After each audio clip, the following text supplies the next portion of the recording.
Members, I would remind you to turn your mobile phones onto airplane mode, certainly have them on silent. And we are now open in public session. We do have quorum.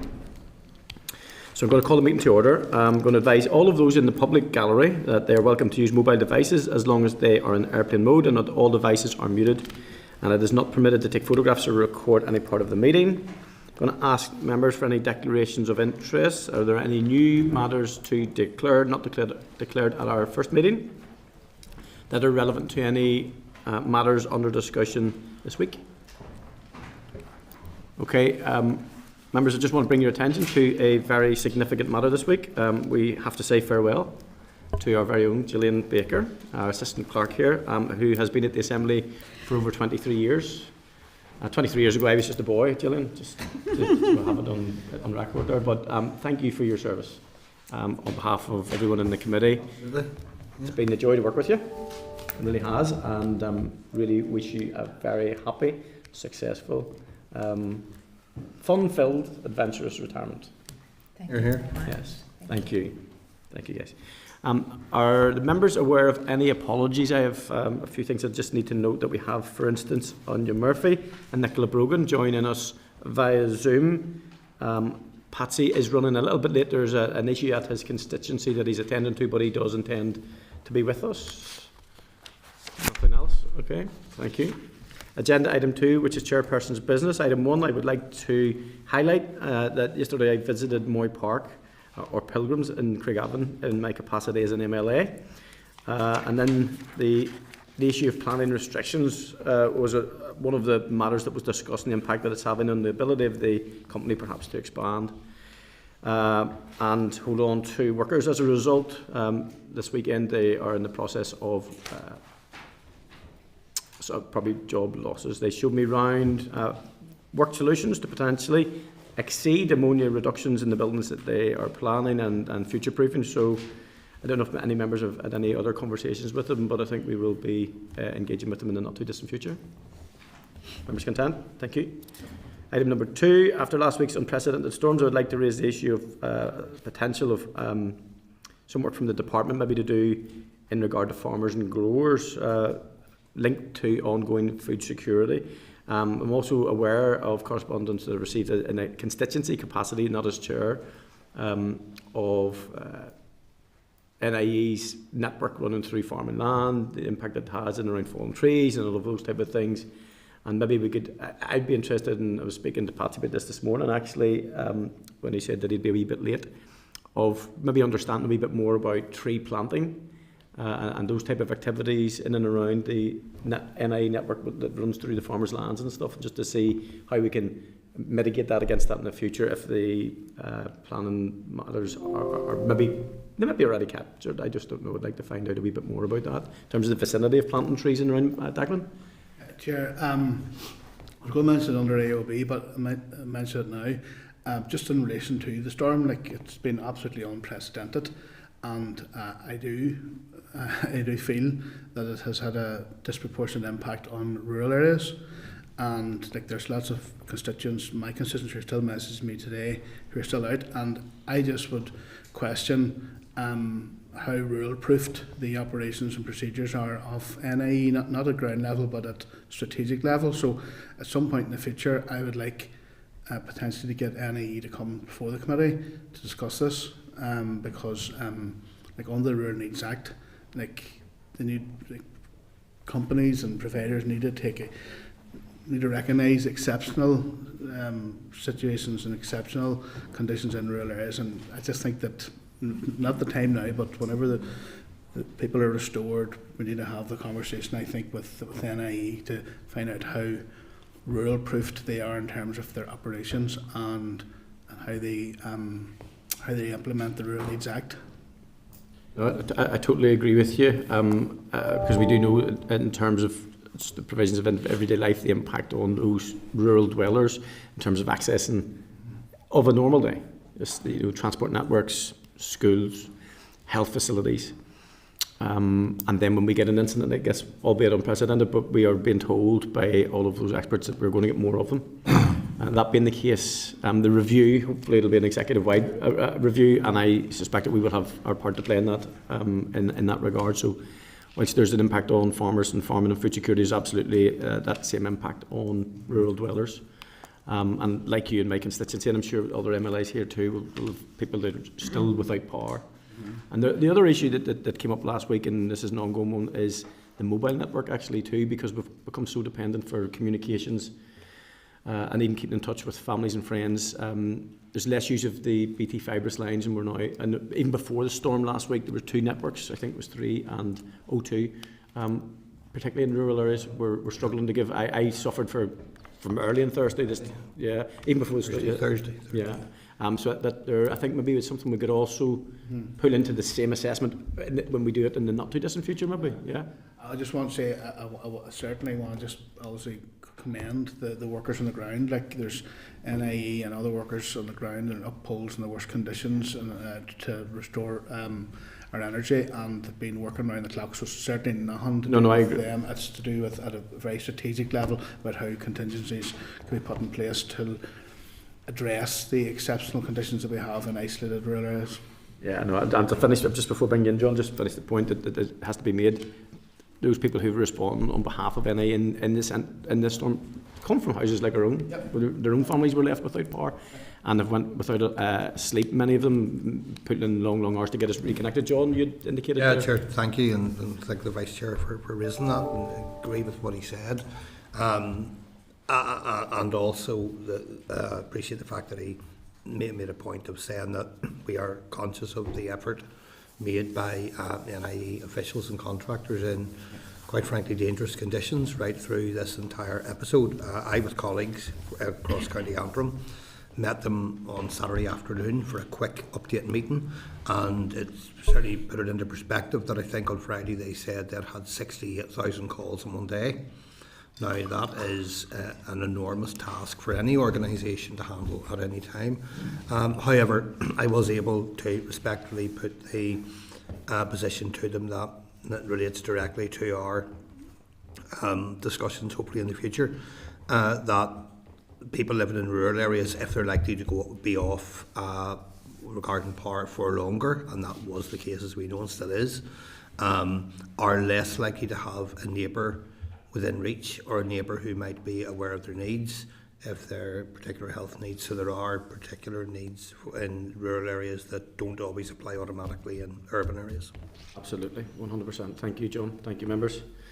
Okay, item number 3 then. I refer you to pages 4 to 5 of the table papers for the press release issued on Tuesday by DAERA on the first meeting of the TB Partnership Steering Group. Members, I would like to know if Brian Doer is representing both DAERA and AFBI on the group, as otherwise AFBI are not mentioned in the membership. And would you be content if I seek that query? AFBI don't seem to be mentioned there. Also, I'd like to highlight a farmer that I spoke to regarding the work he still has to put into his herd, where he has TB. I spoke about this in member statements this week, around the matter that he still has to feed the cattle, still has to milk them. At cost, effort. This relates really in terms of the speed that we react to a herd that has been indicated by the vet that it's going to be destroyed, how quickly that happens, and the ongoing pressure that puts on farms. So I'm going to make some comments in that regard to that in terms of a written response, if members are minded that that's okay. Yep. Okay, William, do you want to come in there? TB is a difficult disease for farmers. Very few herds are bought out completely, but as the ongoing situation have been closed, and maybe 1 or 2 animals continuing to keep the herd down, can be very frustrating and difficult for farms. Yeah, well, absolutely, totally. It's a much broader impact.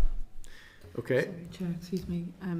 Is that a letter? You want a letter written just to highlight that? Yeah, I think I'm sure DAERA will have picked it up in member statements just making the committee aware, and if the committee are content that they'll say that we've mentioned it and that some committee issue with it. Okay. Members, refer to pages 5 to 12 of the pack, the draft minutes dated 23rd of January.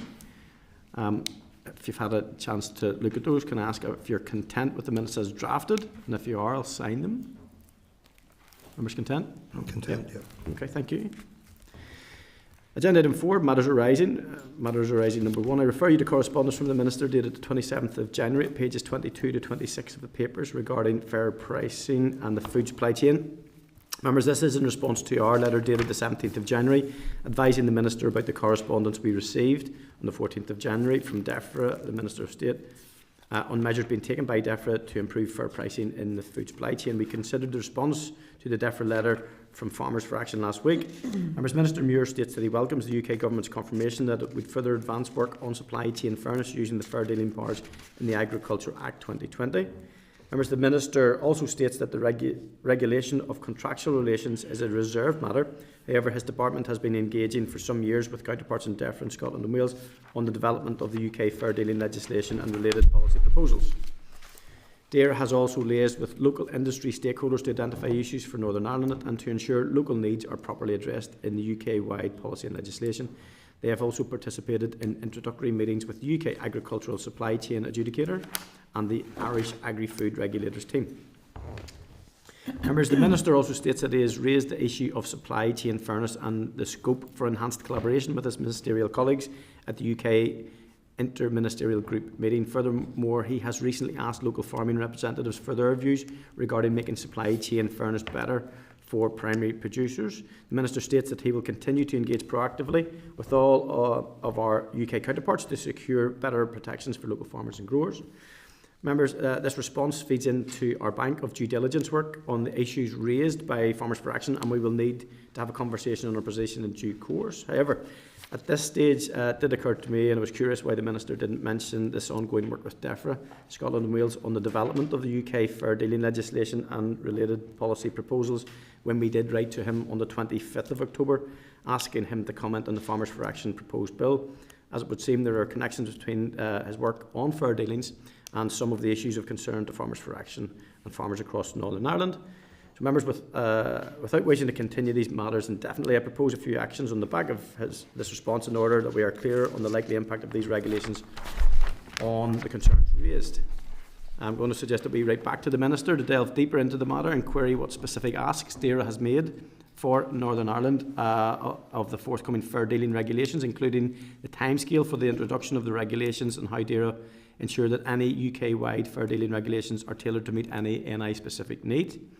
Also, I propose that we consider asking the Minister as to what the ERA Committee could proactively do to support the Minister in this area. That's a significant piece of work that we should be doing. And I would also like to include a query on what specific supply chain issues did the Minister raise at the UK Interministerial Group meeting in November 2024, and how did these issues compare to the situations in England, Scotland and Wales, so that we as a committee can also benchmark. Are members content with those queries, questions? Yep. Yeah. Thank you, members. Okay, agenda item 5, oral briefing from the Development Trust's NI, that is the Rural Assets Policy and Practice Insights from Northern Ireland. Members, I refer you to pages 27 to 65 of the pack for this item. The report entitled Rural Assets Policy and Practice Insights from Northern Ireland. The study aims to understand the impacts of the processes of community asset acquisition upon the employment, resilience and wellbeing of rural communities. Members, Development Trust NI, DTNI, serves as a network and advocate for community anchor organisations across Northern Ireland seeking to promote the principles of community development and the social economy. DTNI work with local communities, government and the voluntary sector to promote policy reform and programmes that advance community ownership, participation rights and local economic development. Members, I welcome the following representatives from DTNI to brief the committee on the report and to answer any questions. And I'm sorry that you might have been waiting a wee bit longer than you maybe thought this morning as I read through the Chair's business. But I want to welcome Mr. Charlie Fisher, CEO of DTNI, Dr. Danny Hutchin, Unit Centre for Social Business and Health, Glasgow Caledonian University, and Mr. Liam O'Hagan, Board Member of DTNI. Is that correct? Yep. Excellent. Okay. The floor is now yours. Thank you. Thank you. Thanks very much. Well, thanks for the invitation to come along and to present to you and talk to you about some of our work, in particular to talk to you about the report on rural assets. I hope you all did receive a hard copy, because I left hard copies out yesterday with the post office or the post room downstairs, so they should be in your pigeonholes. They're all there. So you've covered really largely who we are, Robbie, in terms of DTNI is a network of community development trusts and associations working across Northern Ireland, or the north of Ireland. We're one of 4 UK networks as well. And we've been charged with providing support to the third sector that have got an interest in developing an asset base and taking forward the Northern Ireland Executive's policy framework on community asset transfer. So as part of that wide work, we avail of whatever opportunities present themselves to make the case for community ownership, both in an urban, peri-urban and rural setting, and we've been doing that for several years. I'll come back to this, but I want to make the point that this has been sort of made easier, if you like, when rural communities in particular have had an opportunity to avail of resources to take this agenda further forward. And we really haven't had any resources for this agenda in the north of Ireland for the past decade since the Social Investment Fund. The Community Ownership Fund that was run from Westminster in recent years was reasonably successful for organisations here in the north of Ireland. We had over 201 expressions of interest from groups from across the north in that fund. We supported 41 groups make an application successfully and draw a total of 11.69 million from that. 7% of the total of the fund that was available, and I think 2.8% was expected to come to the north. We managed to accrue 7.7% of the total fund. So the demand is phenomenal, and I can come back to that in questions as well in terms of the value in that. But in taking our work forward, as I said, we look to inform policy thinking and policy action around ownership as well. And so it was a great opportunity for us when Dr. Danny Hutchin from the Unit Centre in Glasgow, Caledonian University, approached us about working with DTNI and working with one of our members, and Liam, who's also on my board, is also the chairman of Grow the Glens and one of our members, and the case study and the report itself. So without sort of taking up too much time, I suppose we'll just maybe pass to Danny to talk about the Rural Assets Report, and then maybe we can come back to some of the other points in that. Danny. Great, thank you, and thanks for having me. So the project Rural Assets Policy and Practice Insights from the Devolved Nations was a 2-year project funded by the British Academy and Nuffield Foundation. And the aim of the project was to understand the impacts of the actual processes of community asset acquisition on the empowerment, resilience and wellbeing of rural communities. Where a lot of research is focused on the outcomes, we wanted to look at the process itself, which is anecdotally long, clunky, complex. So we wanted to look at how policy and practice differs across every UK nation, what works and what doesn't work for rural communities, what are the specific barriers and facilitators for rural communities to actually engage in these processes, and what further support might be needed. So by assets, we specifically looked at land or buildings owned by public bodies, so councils, NHS, forestry, police, fire, those kind of relevant authorities. So today I'm just going to be talking about some of the key highlights in terms of the barriers for rural communities. So what we found was from rural communities, the drive to take on assets was predominantly to tackle youth out-migration, which was seen as a major issue in rural communities in Northern Ireland, and for opportunities for local socio-economic regeneration and development. And also there was an element of the transformation of assets that might have had a negative historical legacy related to the Troubles to transform them into something positive for communities. When we spoke to public authorities across Northern Ireland, they said that they were driven to dispose of surplus assets as part of the required government process. But public authorities themselves felt like they really wanted to do more for communities, but they were completely restricted by the current process. In terms of rural community engagement in the processes, the key barriers that we found were the youth out-migration. That was the very thing that they were trying to tackle, meant that there was often a depletion of skills and knowledge required to actually undertake these often complex and clunky processes. Coupled with existing volunteer burnout due to ageing populations, again leading to that lack of capacity and skills. So I'd say the key barrier for rural communities engaging in asset acquisition processes was public authority and government processes themselves. So processes across Northern Ireland were found to be inconsistent, complex, lengthy and cumbersome. There was found to be a lack of policy structure, guidance or accountability across government departments. There was found to be a lack of rights for communities and a lack of duties on public authorities, especially so in other nations, for example in Scotland and in England you have the community right to buy, community right to bid, things like that. A lack of clarity over who owns what was a huge issue and a lack of information available, like public registers of assets. One of the key things was the difficulty in authorities being able to dispose or transfer of assets for less than market value, and the inability of rural communities to be able to match private sector bids on assets that were deemed more desirable, which in turn left rural communities often with only the option to take on liability assets that nobody wanted to bid for.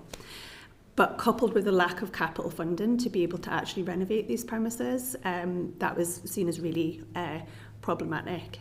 One of the key things was a lack of processes or tools for authorities to actually be able to recognise and measure social value, to be able to offer any discounts or priority to rural communities. Again, and because of that lack of capital funding available. I know Charlie touched upon the Community Ownership Fund, but he spoke about how it's perhaps no longer a thing in Northern Ireland, and there was a huge issue with the match funding that was needed for the Community Ownership Fund. So in conclusion, our evidence strongly showed a clear demand in Northern Ireland for capacity building for rural communities, for asset acquisition, to allow them to be able to tackle out migration and to aid local socio-economic development through the acquisition of local assets. There was a need for standardised, streamlined and consistent asset acquisition processes at a local and national government level. But this was also to be able to create kind of clear guidance frameworks and like roadmaps, toolkits, which can't currently be produced effectively because it's so inconsistent across authorities. The introduction of formal legislative mechanisms was called upon, such as duties on public authorities, first rights of refusal, more rights for communities, including the right to buy. The introduction of strategic capital funding. Many people look to the Scottish Land Fund, which was actually seen as fundamental in Scotland to the expansion of community ownership. The introduction of standardised measurement tools for social value. And there was a big emphasis on learning from other nations. So in Scotland, obviously, they have the Community Empowerment Act Part 5, which offers the community right to buy. England are about to introduce the community right to buy. Wales is currently, they held a large public consultation, and they've set up a Senate Commission Task and Finish group to either introduce legislation or better frameworks and guidance. So that's currently in process at the moment. And that concludes the key findings, but you'll find more detail actually in the report itself. Liam? Okay. Well, I'm going to speak to you as I suppose you could say a practitioner, somebody who's been through the mill with this. I live in Cushendall, and myself and a group of other individuals got together to try and improve or create employment in the area and to improve employability. And we were running a number of courses, and I think it was 2018 we had an opportunity to bid for the local PSNI station through DTNI, and I subsequently became a member of DTNI. We were very enthusiastic getting out on this journey, and we put an interest in, submitted an interest in the building. We didn't win in the first time round. Choice Housing beat us, but then they couldn't get the building to work, so they come back to us, and we eventually managed to obtain the building. Well, I'm a businessman. I've been in business for almost 50 years, and I never went through as frustrating a journey in my life. Even the culmination of it was when we had the Crown Solicitor transferring the building. They couldn't decide who was the owner of the building. Was it the police authority, or was it PSNI, or was it Crown Estates, or who was it? So I found the whole process extremely frustrating. I have a great committee working with me, and just to show you the effort that has to go in to get something like this over the line, we met every second Saturday since 2016, almost without fail.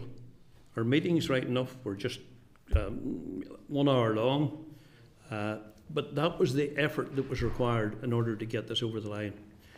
We were fortunate in making an application to COF, Community Ownership Fund, and they awarded us £300,000. And of course the bottom line was you have to match fund it. So that was another hill to climb. And we did manage to match fund it. But the frustration of the whole process was such that I think if we hadn't been as committed as we were, we would have stopped 10% through, 20% through. The other problem with community groups is that they tend not to have any money. And in order to take an asset and even decide whether you're going to do anything with that asset or not, you need money. You probably need an architect to draw up a plan. You need a quantity surveyor to price it. We didn't have that money. But thankfully, DTNI had a very small amount of money. And it was very small, maybe £3,000 or £3,500. And that was the catalyst that kick-started the process for us.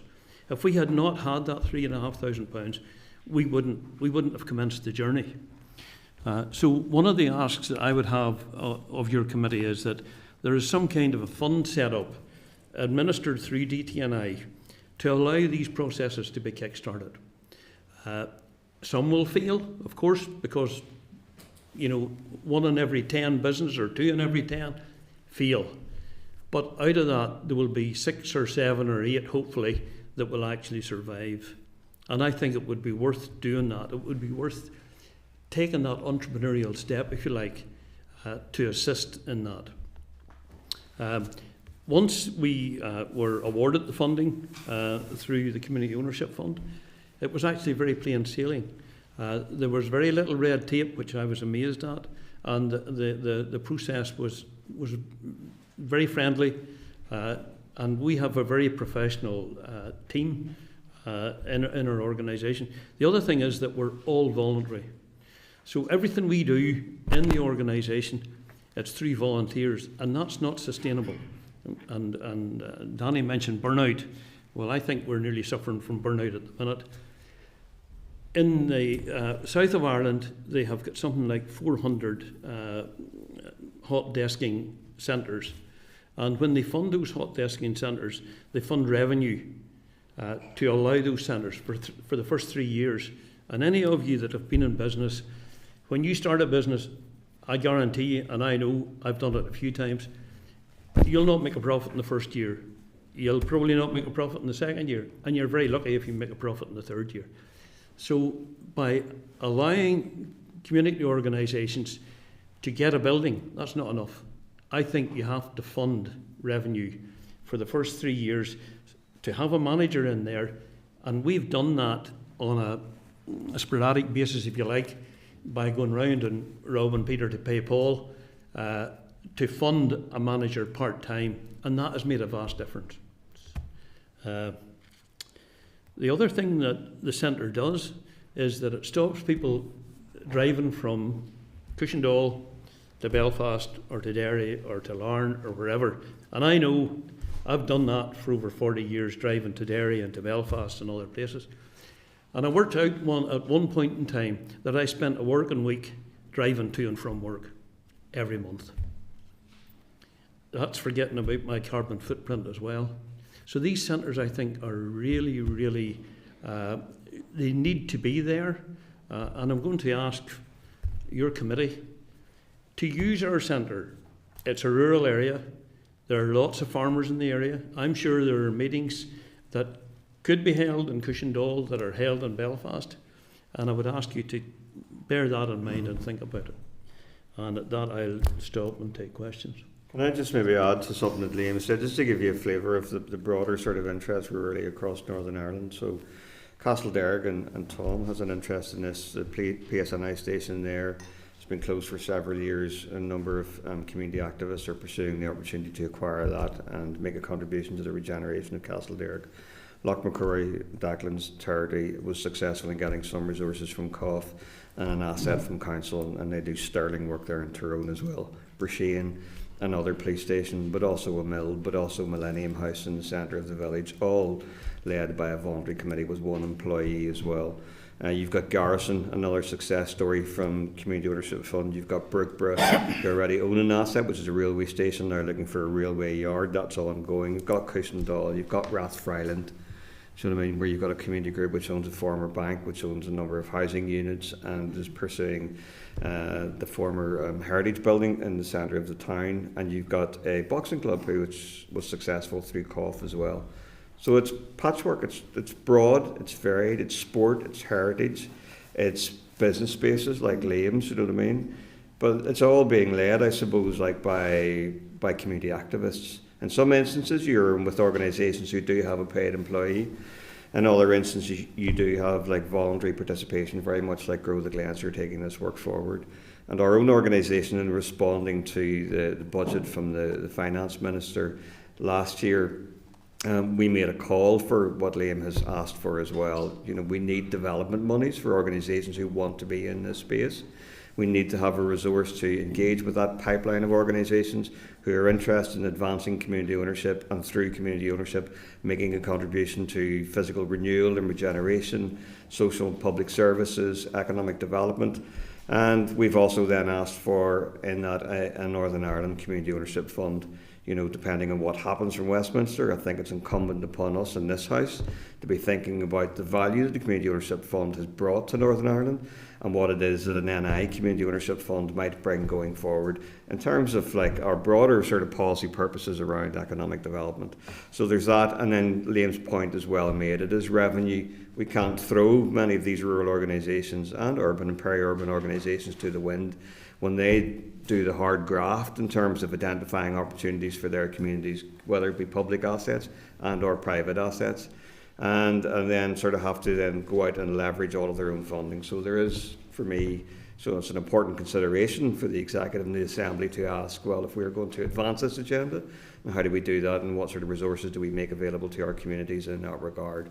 Our advocacy is for community ownership. We believe communities have got the rights and should have rights of ownership. You do have rights of ownership in England to a lesser degree than you have in Scotland through the Community Empowerment Act. We have nothing here. We have nothing. We have a policy framework which recognises the potential of disposing of surplus public assets to community development organisations, social enterprises, but we don't have an enabling environment which allows that process to run smoothly. And we've been asking for several years now for the Assembly to consider and to debate the issues around the introduction of a legislative act with a number of provisions that will support and underpin that agenda and drive it further forward. And we would leave that ask with you today as a committee. Thank you so much. It was really good. You must have practiced before you came in, did you? It was almost seamless. Thank you. It was really, really interesting, actually. I've a couple of questions, if that's okay, just to open up, and then I'll take questions, other questions from members. The report states that the research shows a need for a standardised and streamlined asset acquisition process at both local and national government level, including the community right to buy. Could anyone then please expand on the community right to buy, perhaps by way of definition, or explain a little bit more on what type of assets that you're perhaps alluding to? A bit of an example or a list, if that's okay. Well, I'll talk to it. So we don't have rights here. You've got legislative provisions which exist in England through the General Disposal Consent Order, which allow local authorities to dispose of assets up to a value of 1 point less than 2 million to a community should a business case be made. We don't. We've got a policy framework here which is aspirational, but it falls down largely because estates managers who are managing the disposal of our public estate are adhering to recommendations in the Northern Ireland Act that they get best value, and best value is determined to be the capital value of the asset, and it sort of falls down to that. Now, having said that, there are several examples under which assets have gone over to communities at less than best consideration, and by that we mean £1 or less than certainly the market value. But by and large, that's not the general rule of thumb as to how this works here. I suppose when we talk about the community right to buy, we sort of in part look to what's in play in Scotland that Danny has already alluded to. Maybe Danny can add to that in a minute, which is the Community Empowerment Act, which is a broader suite of provisions. And I think they're legislative provisions within planning So when we think about place, and we think about how we develop places, and when we think about where communities, as we understand communities to be, sit within that, then what tools and resources, legislative tools and resources, do they have at their disposal to advance their agenda? They don't have anything. So they can't exercise the right to buy. They can't nominate a public asset and say, well, we've got an interest in that. And it's not simply a matter of putting your hand up and saying, we want that, we should get it. You know, there's a lot of factors that are very much dependent upon the success of that. But there's a need for legislation to drive that agenda forward. We think so anyhow. And we've been campaigning now for several years for the introduction of that here in the north of Ireland. Okay. Danny, do you want to maybe add to the community department? There's a piece on an example of assets to give us maybe a much more easy to understand of exactly what type of thing we're talking about. So, for an example, the Community Empowerment Act in Scotland, there's 8 parts to it. Part 5 is asset transfer, which is probably the biggest part of it. So the asset transfer policy in Scotland, it gives communities a right to request asset transfers from public authorities. So this can include full ownership, which is the right to buy, lease, management, stewardship, whatever shape or form. So in law, the relevant public authority must agree to a properly framed request unless there are reasonable grounds for refusing. The request must state the asset to which it relates, the reasons for making the request, the benefits which the community transfer body considers will arise, the price that the community would be prepared to pay. But the key thing is that the relevant authority is prohibited from selling the asset to anyone else until it considers the community request. So it's kind of like the community gets right of first refusal almost. But the big thing is that it's not just surplus assets. So in theory, the law states that you could, in theory, go for the local town hall if you could put up a better case than what it's been used for. So it's not just about those liability surplus assets, it's making sure that communities get access to actually decent assets as well. So under the Scots law as well, the community body can seek a review or appeal of their request, which then goes to ministers. So if the local authority turns around and says, for example, no, we're not willing to sell that to you because we're looking to get, 2 million and sell it to private developers, the community can come back on that because there are recognised social value measurement tools in Scotland which allow communities to build a case to say, actually, you need to look at the social impact as well as the financial gains. And in a lot of cases, it tends to fall on the side of the community. And the other thing I'd add to that as well is currently, I think, being considered by the Labour Party in Westminster is the introduction of the community right to buy. So it's providing communities with that means to challenge landlocking or land banking by private developers in towns and villages as well. And again, we have nothing like that here. Just to comment on that, so in England they currently have the right to bid, which our research found to be pretty redundant and weak and ineffective, because it's a similar situation where you're bidding against, you have the right to bid again, like alongside private sector bidders, and therefore it's hard to match those kind of values.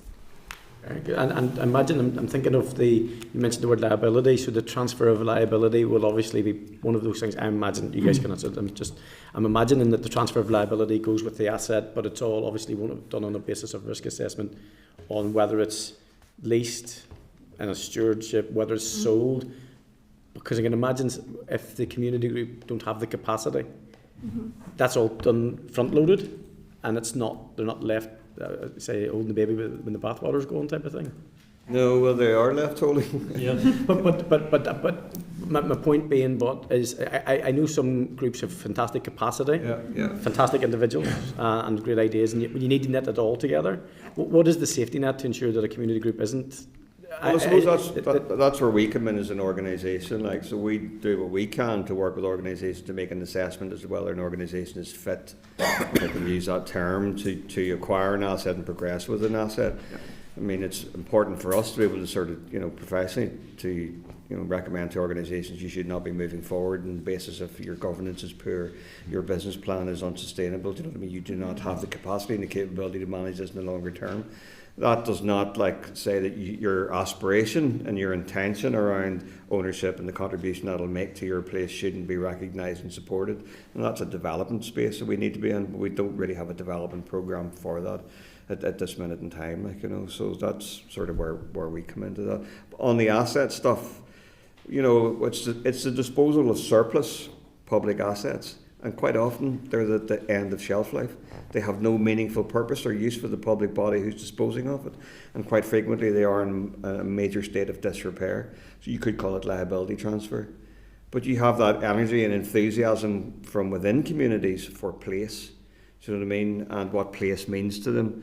And assets are opportunities, I suppose, to revive places, to regenerate places, to create public services in places, to create employment in places. And so communities frequently step into that difficult space around acquiring these liabilities and looking at ways and means in which they can utilise those and transform them into assets for those communities. And I think Liam's case and point around Cushendall is well made. You know. Yeah, the building in Cushendall had not been used since 2015. And I suppose to our benefit when we bought it, the building had been maintained internally, not externally. So its heating was running practically all the time. There was lights on in the building. Somebody visited it once a month and took a look in the door and went back out again. But that was costing the public purse quite a bit of money to do that. So when we tried to get it for less than best, well, we didn't. We got the district valuation on it, and that's what we paid at the end of the day, which I thought was a bit unfair, because we were taking a liability away from government effectively. Yeah, and that's just an awareness piece from myself, if that's okay. And maybe come back towards the end. There's a few things beating about my head. I'm going to bring in the Vice Chair first of all, Declan.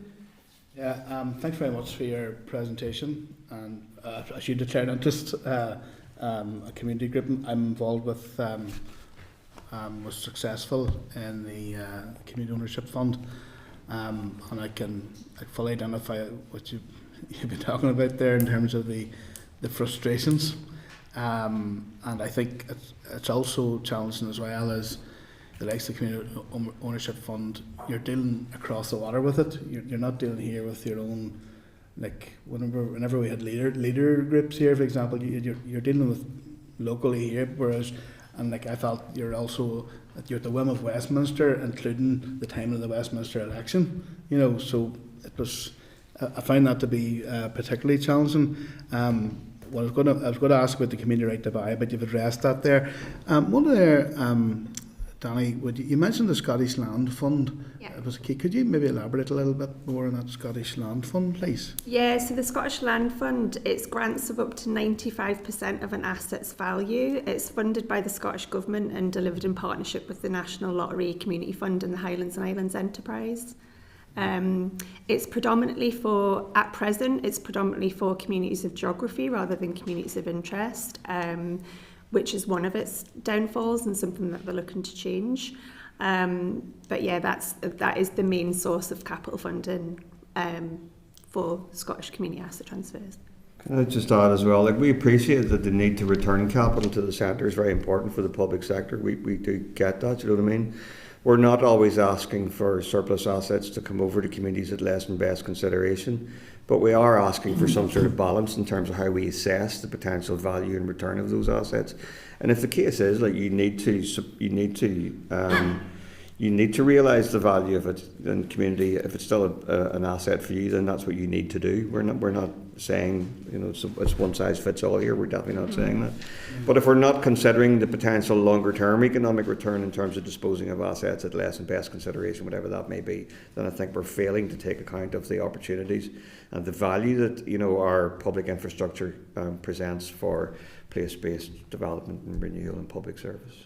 Just to come in on that as well, I think the point is as well with the legislation, using Scotland again as an example, it's not just about ownership, that's not the gold standard, it's about the flexibility of what works best for you. So the Act itself does actually cover lease, stewardship, management, all different types of things. So it might be that you're not quite ready for full ownership, but the Act can help you navigate getting a good lease.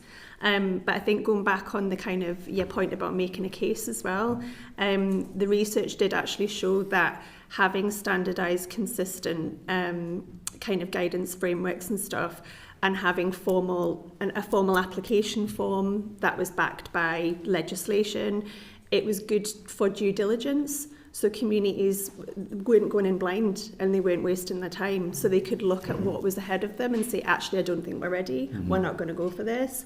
Whereas communities had often failed or ran out of steam or burnt out getting through processes because they had no idea what was coming ahead and all the obstacles that they would face. So that was kind of one of the key values of having that standardised process. Yeah, and in Northern Ireland as well, I mean, just back on Danny's point, like, ownership is everything from tenancy to title, and there's a lot of stuff in between there, do you know what I mean? So it's what works for the organisation. Many organisations want freehold and are quite large development trusts, and others are just term small leases, whatever, which work for them. You know, important to consider that.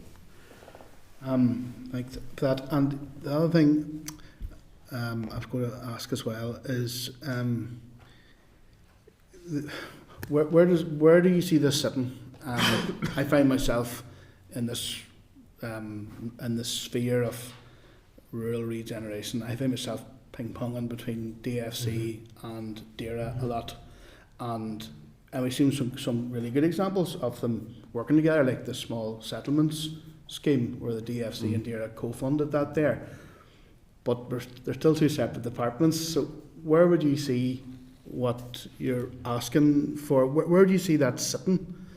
And then just a second, just that's one thing. And then you said that councils felt restricted in some way or another. Could you just maybe elaborate on how exactly that? So it's two questions, if you don't mind. Well, I think it's an executive priority, and I think because the public estate is held across all government departments, then obviously it applies to all government departments.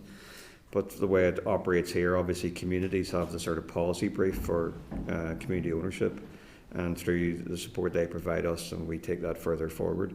So rural affairs, I mean, we've spoken with civil servants and DAERA on this as well. We understand our role in this, but they don't have an investment stake in it. So I think that's a matter for the executive to resolve. You know what I mean? If we bring forward a legislative framework, you know what I mean, because we do recognise there's a value in community ownership in terms of what it delivers for public policy, then there's a question around, well, how does that relate then to the wider sort of public sector? So I mean, because the breadth and depth of services that are provided by communities, cover all policy areas, from health and social care to education to to leisure and economy. So there's that. On the council issue, is really one of sponsorship. The policy process says that third sector organisations who get to a point of transaction need to have a public sponsor.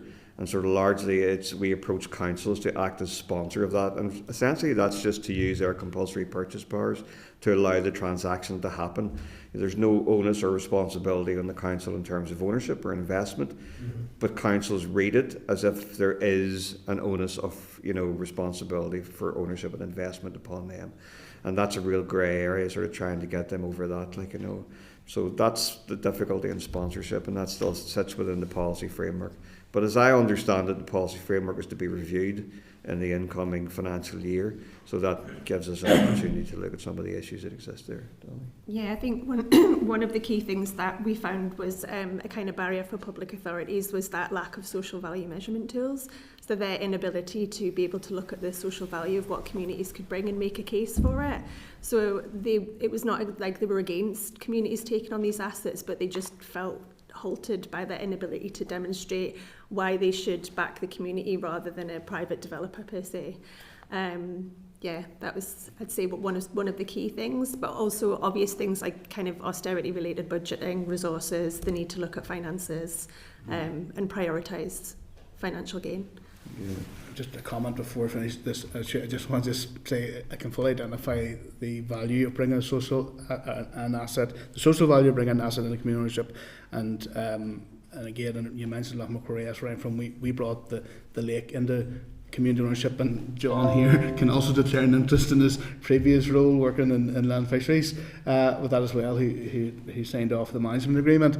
But that has revolutionised community development in our community, and people feel so much value connected to that, but as a natural asset being brought into the community. And indeed the Minister was down on New Year's Eve this year, so he was Minister there himself, and he took part in the last 5 runs, so it really has been a huge transformative impact on the community. So thank you Chair, for your indulgence. No problem. Okay, JB, you're up next, and then Anya. Chair, thank you. Declan and Dr. Vice Chair, by the way, touched on some of the issues that I was going to raise, and there's been some clarification. Just to add what he said there at the end, I hope you can take away some reassurance today that there's some knowledge of it here. There's also an interest in it here, and also the fact that the committee as a team decided for this year we would pay a particular put a particular emphasis on the rural affairs aspect of DAERA, which hadn't always got the same attention publicly as the other divisions or directorates of that department. And I hope all of us continue to make progress on that. The other thing is, I can remember clearly, Liam, as a former police board member, the Cushendall Police Station journey.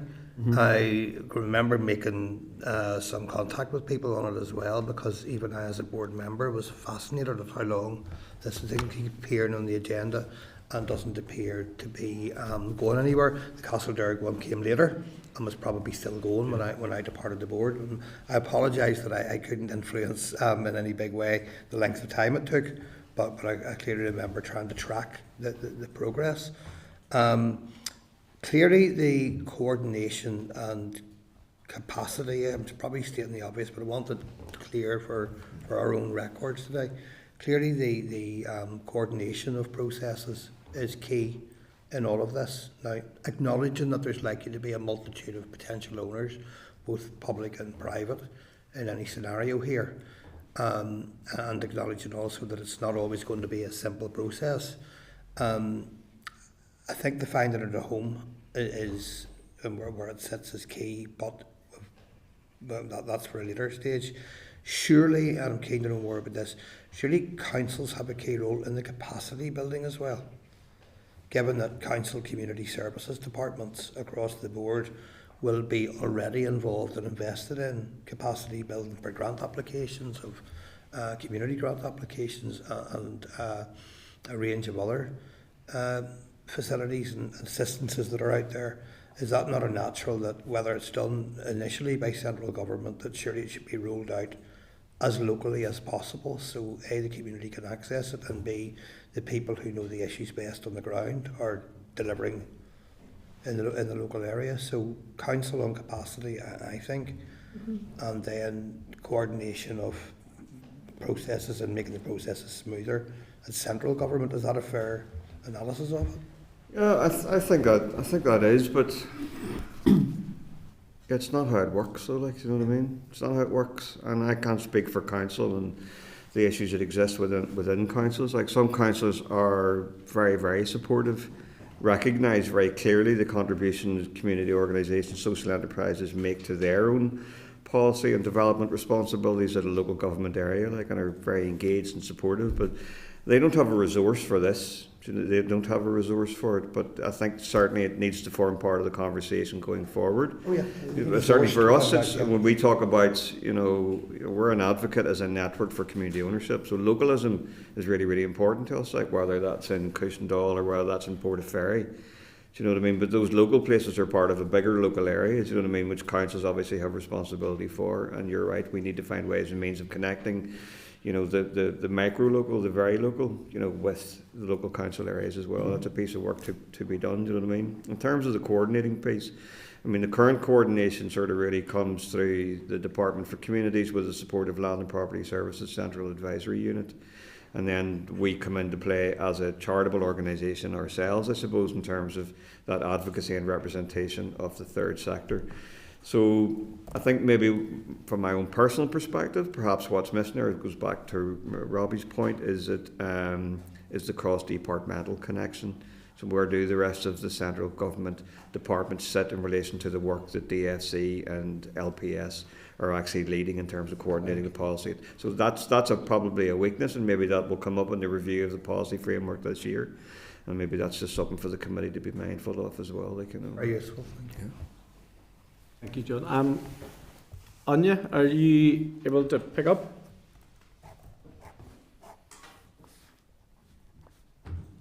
Come back to Anya. William? Thank you, Mr. Chairman. And I suppose my knowledge and my experience is that You're aware of that all public buildings and property has to get seen to get the highest possible value for that. So in essence, what you need are proposing legislation in place that gives community groups an opportunity before that goes in the public market. Is that in essence what you need? Yeah, I mean, the current disposal process, when an asset is declared surplus by a public body, central government or an executive agency, is managed through Land and Property Services, and the first stage of that is it goes to the internal market, which is other public bodies and voluntary and community organisations.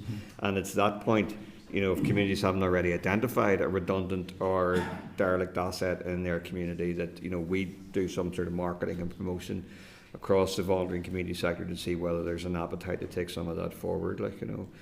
But I do appreciate your point. I recognise your point around the, you know, the book value and the need to return that capital to the centre. That's really, really important. And I think we've sort of covered some of that here, but if I can use a case just to illustrate the return in another way. So Bangor Courthouse, not rural per se, went over for less than best consideration. It's an asset from the Courts and Tribunal Service. It was their asset, okay, under the Department of Justice. So it went over for less than best. That organisation so far has managed to bring or accrue over £2 million of capital for the redevelopment of that asset. That asset is now open and providing arch-based services for Bangor. It's trading as a business, you know what I mean? So the value return, which we don't have a method for sort of assessing here, is absent. So we look at the sort of book value and we fail to consider the potential wider return. So an organisation like that is bringing in millions, overaging the value of the asset itself, but using that monies as well then to consolidate and build their public service, their business as well. And the same is the case across Northern Ireland. If it's Portaferry, for example, you know, Portaferry Regeneration Group, who I think have an interest in the police station at the minute, it's to add to their wider portfolio of assets. If it's Rathfriland, for example, for the organisation that got the bank, who now wants the old meeting house in the centre, it's around, again, just adding to the regeneration of the area as well, you know. But the point is well made. You back in about an hour or two, I'm just at a committee meeting here. You just came on there, and you just unmuted. Places like banks could be owned privately, so you have a different scenario in that situation. Yeah, big one. In that case, there are a number of assets that were bought by community organisations through the Community Ownership Fund. A lot of transaction stuff.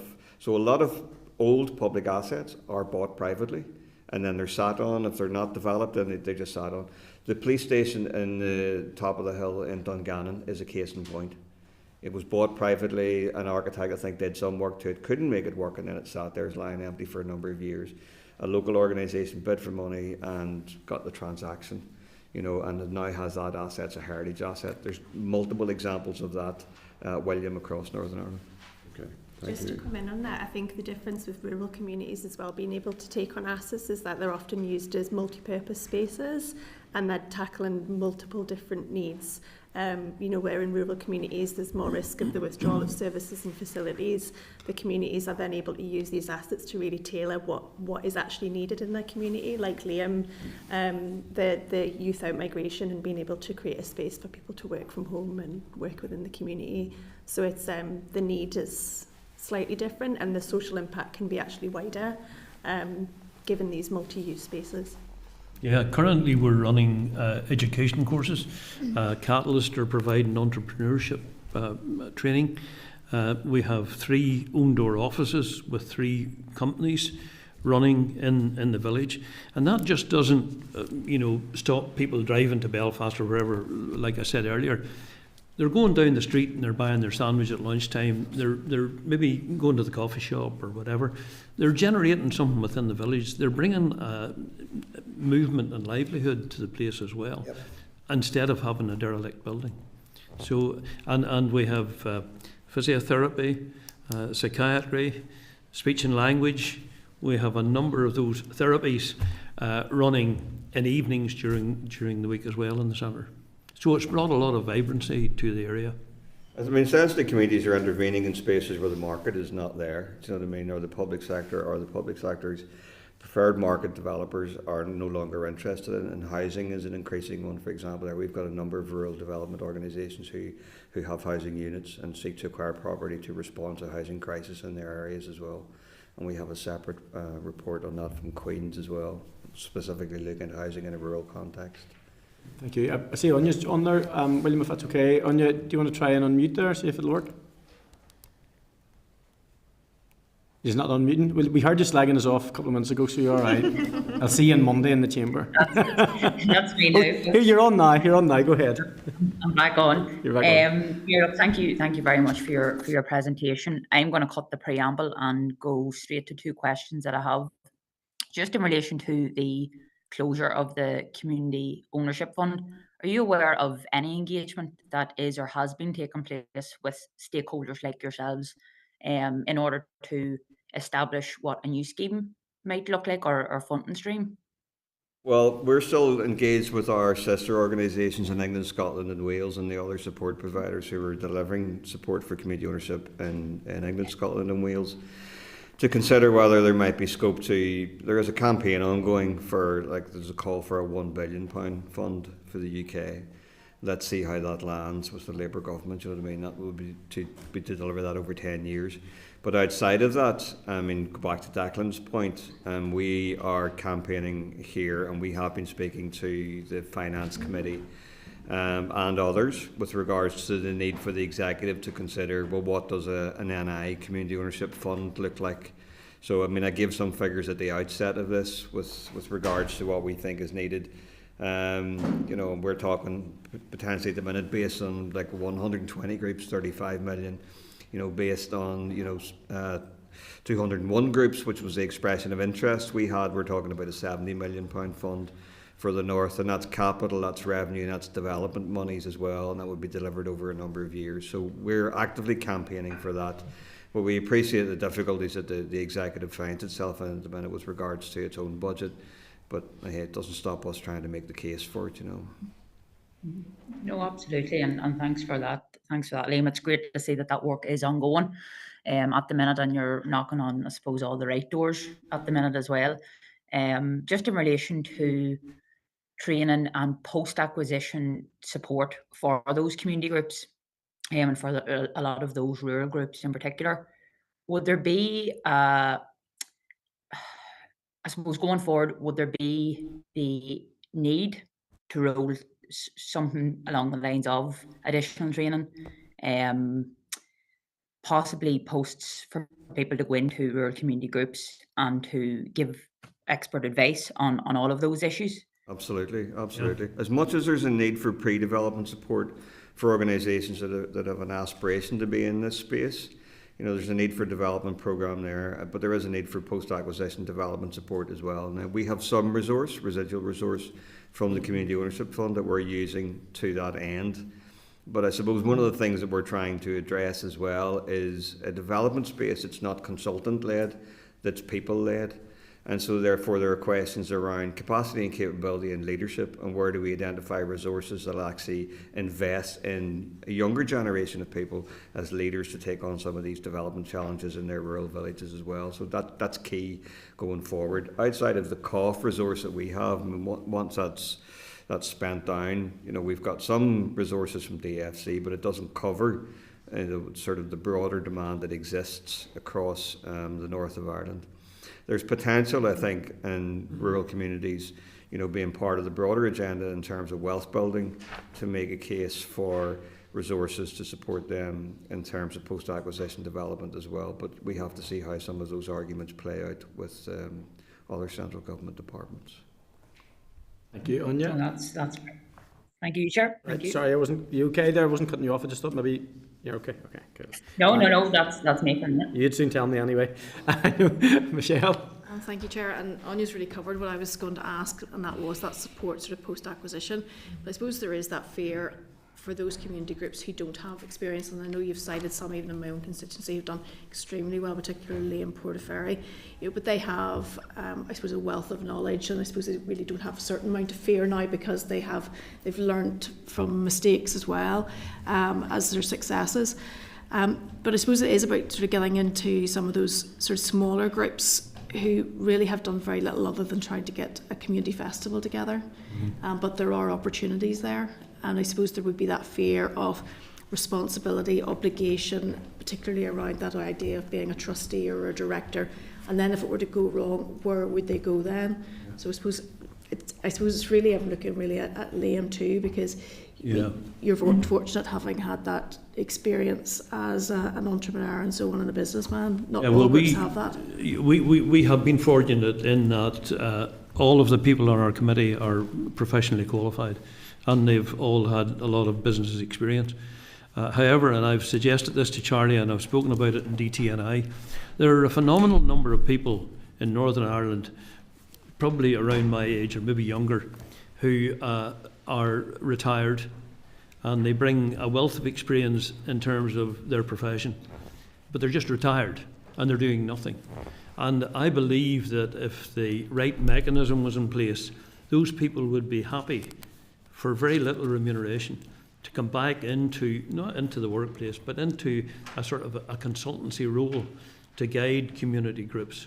And I've spoken to a few people about this, and they would be prepared to do that.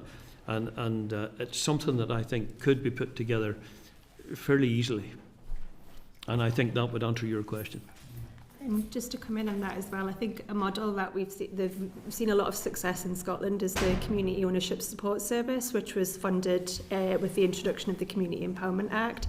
So it's basically regional officers that cover specific regions. They go out and they offer support pre-acquisition in basically kind of helping community groups to navigate the process. They have like a roadmap, they have advice on business planning, they can offer money to get their own valuation done of a building. But it is that kind of like hand-holding communities, but also capacity building. But they don't only just do that, they offer at the minute they're trialling a hub and spoke model, so where you've got communities who've been through an asset transfer, they can be used as the hub, and then they can bring in other community organisations from that region to come in and learn from their experiences. But going back on what John said earlier about the actually training of local authorities as well, that is a role that the Community Ownership Support Service do. They hold training and workshops for local authority staff for them to be able to understand the processes and get them up to speed with all of the kind of administrative structures. And we perform some of those functions, through the resource from DFC, but we're a small team, and we can't cover the demand that's out there. I know the cost. It's part of our sister organisation, Details, in Scotland, and something like that would be very welcome here in the north of Ireland. There's no doubt about that, But I think about rural places, and even think about urban places. I think about like succession planning, and think about the age profile of the people that are active in voluntary development spaces. And why, or perhaps are we not attracting enough young people into voluntary action for their places as well? And I think we need to think about the difficulty that presents all of our places going forward as well, and what do we need to do to identify and stimulate and catalyse the action of new, younger leaders in our towns and villages as well, Yeah, we're up and running with the building completed and operational a year at the end of this month. And in that period, we have hosted, I think, 5 community groups who are coming to ask us, how did you get here? What was the process? And we're very willing to help. And I think all community groups have that sort of camaraderie, if you like, that they're really willing to do that. Thank you. I've no doubt that there's going to be a lot of conversations about this over the next period of time. There's things buzzing about my head. I'm just thinking of a report this week about birth rates in Northern Ireland, and the fact that we're going to have an aged, an older community in the not too distant future. We talk about youth migration. Youth migration is not going to be the problem if we don't have enough. If we don't have a high enough birth rate, we're not going to have the blinking youth to worry about migration. But the needs of the community still need to be reflected. Just 2 points I want to finish on, if you don't mind. Yes, Nicola. Okay. Yes, I see you now. Come in now, and then I have 2 wee bits that I just want to go to at the end. Thanks, Nicola. Sorry, guys. No, try it. Still difficulties. Yes. Oh, there I am now. Sorry, thanks, Chair, and sorry for just trying to jump in there. And thank you for your presentation this morning. Really, really interesting. And I suppose coming from a rural constituency, it is obviously very important for myself and for Declan and Anya too, I suppose, representing rural areas. So I'm glad that this has been a priority for the committee. Liam, I actually wanted to ask you, you kind of touched upon it there now, about engagement with your innovation centre in Cushendall and other areas, and kind of what learning other groups have been able to get from the likes of yourselves. So you did mention that there, but as Robbie talked about, like one of the main drivers, I think Charlie said this in your opening remarks, was about trying to slow down youth migration. And I wonder, Liam, if you could maybe give us examples of how the Cushendall hub has done that there. Yeah, well, I suppose COVID had an effect on people coming back to the area, and we currently have one young company that the directors have come back. In fact, we have two now that I think about it. One that was based in England, and they have come back. They're utilising the centre. In fact, as a husband and wife team, they don't work together. They work with two separate companies, and they're both in the Innovation Centre. And then we have another young couple who have come back and are running their business from it as well. So that's two examples. The other thing that we did was we organised for Catalyst to come to the building, and we advertised a programme on entrepreneurship. And this will interest you in that we had 10 places, and the 10 places were filled with ladies. And there were no gentlemen applied, and that ran very successfully. And we're just talking to Catalyst at the minute about a follow-up programme on that. The other area that the hot desking, if you like, is used for, the Glens of Antrim obviously it's a very scenic area, and we have lots of holiday makers and lots of holiday homes. People are extending their time in the area because they can now. They don't have to work from their mobile home or caravan or their holiday home or whatever. So we're almost inundated in July and August, and to a degree at Easter and Christmas as well this year. So that's given us the I suppose the spurt to. We're looking at phase 2 for the development, and we're in the growth deal for that development. One of the things that we will do is we'll look at quite an alteration, if you like, to the layout of the building. The building we have is a bunker. It's got concrete walls and concrete roof, even though it looks like a traditional building from the outside. So it was very difficult to really alter, but we've managed to do that. But our second phase to the building will be more small offices to facilitate startups. That's really interesting, and I suppose that touched on the point you've made as well about commuting, and your commute to work, as you noticed, from Cushendall to Belfast, wherever it was, and spending that long, like it's something, obviously, again, from a rural area that you are affected by. I noticed it, obviously, mostly travelling to Stormont. You know, the effect that there has on the carbon footprint and all that there too. So I suppose that ties into it.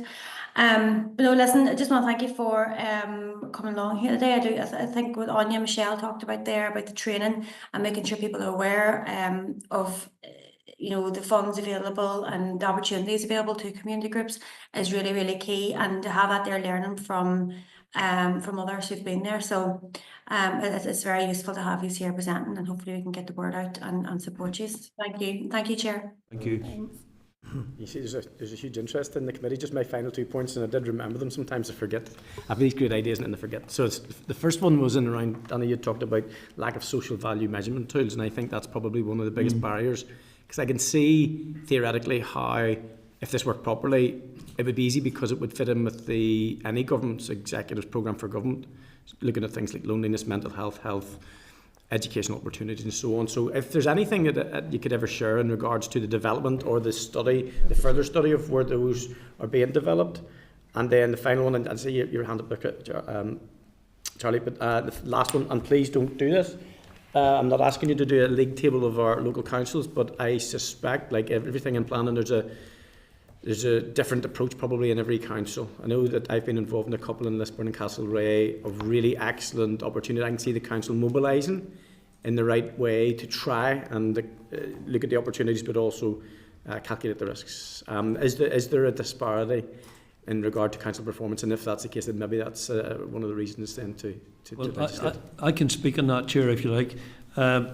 We were given a certain amount of money from Community Ownership Fund and from the Department for Communities, and we were given a timeline that we had to spend in, which was impossible.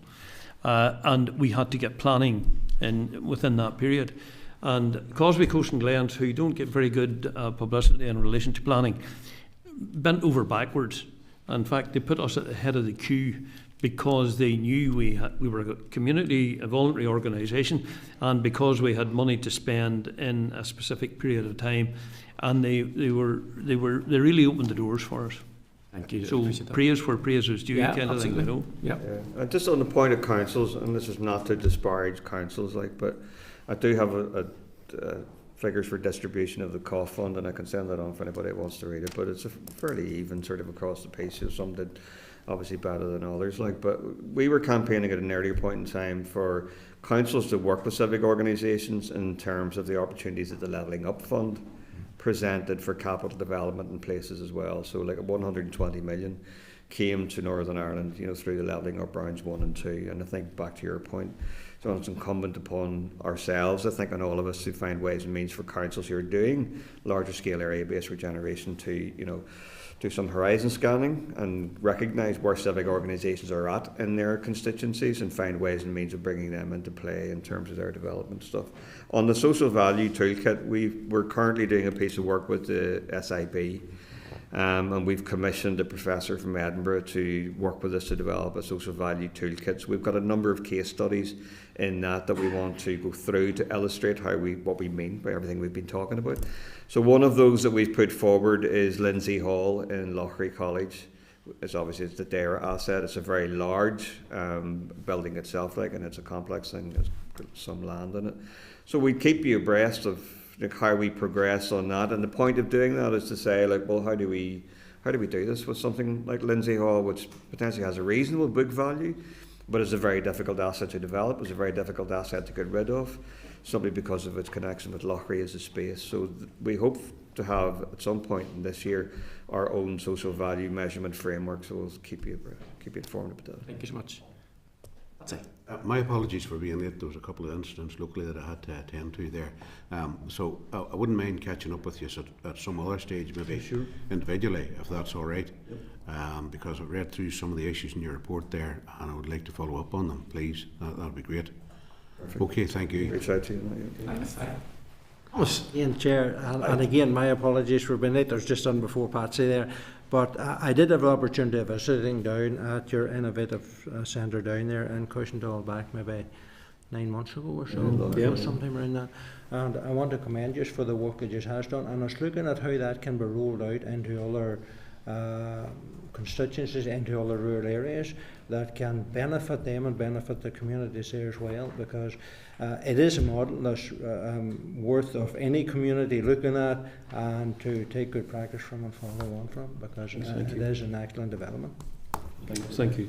So the ayes have it, I think. In that regard, I think what I'm going to suggest, if the committee are mind, I think there's certainly enough interest in this that we perhaps task Raise with developing a little bit of a paper in regard to the discussion, some of the questions that have raised today, just and to see, because obviously the land has shifted a little bit with the loss of the community fund. Charles? I suppose I have one ask, obviously we ask that you reflect on the report itself, the conclusions and the recommendations therein and their value to the work of the committee in terms of its critiquing of the policy and framework for rural affairs in the north of Ireland. So there's that. And then the second ask, I suppose, is to see whether can we get this raised for debate in the Assembly proper.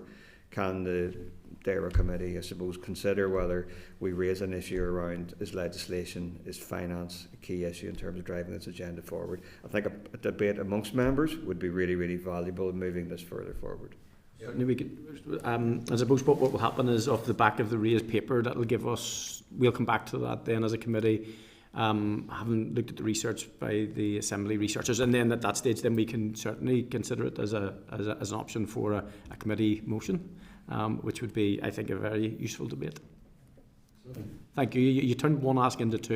You're a shark. So I don't know if you've been called a shark that day, but you're definitely a shark. The right man for the job, maybe. I'll take that. Okay. Thanks very much for your time. Thank you all. Thanks for your time. Thank you.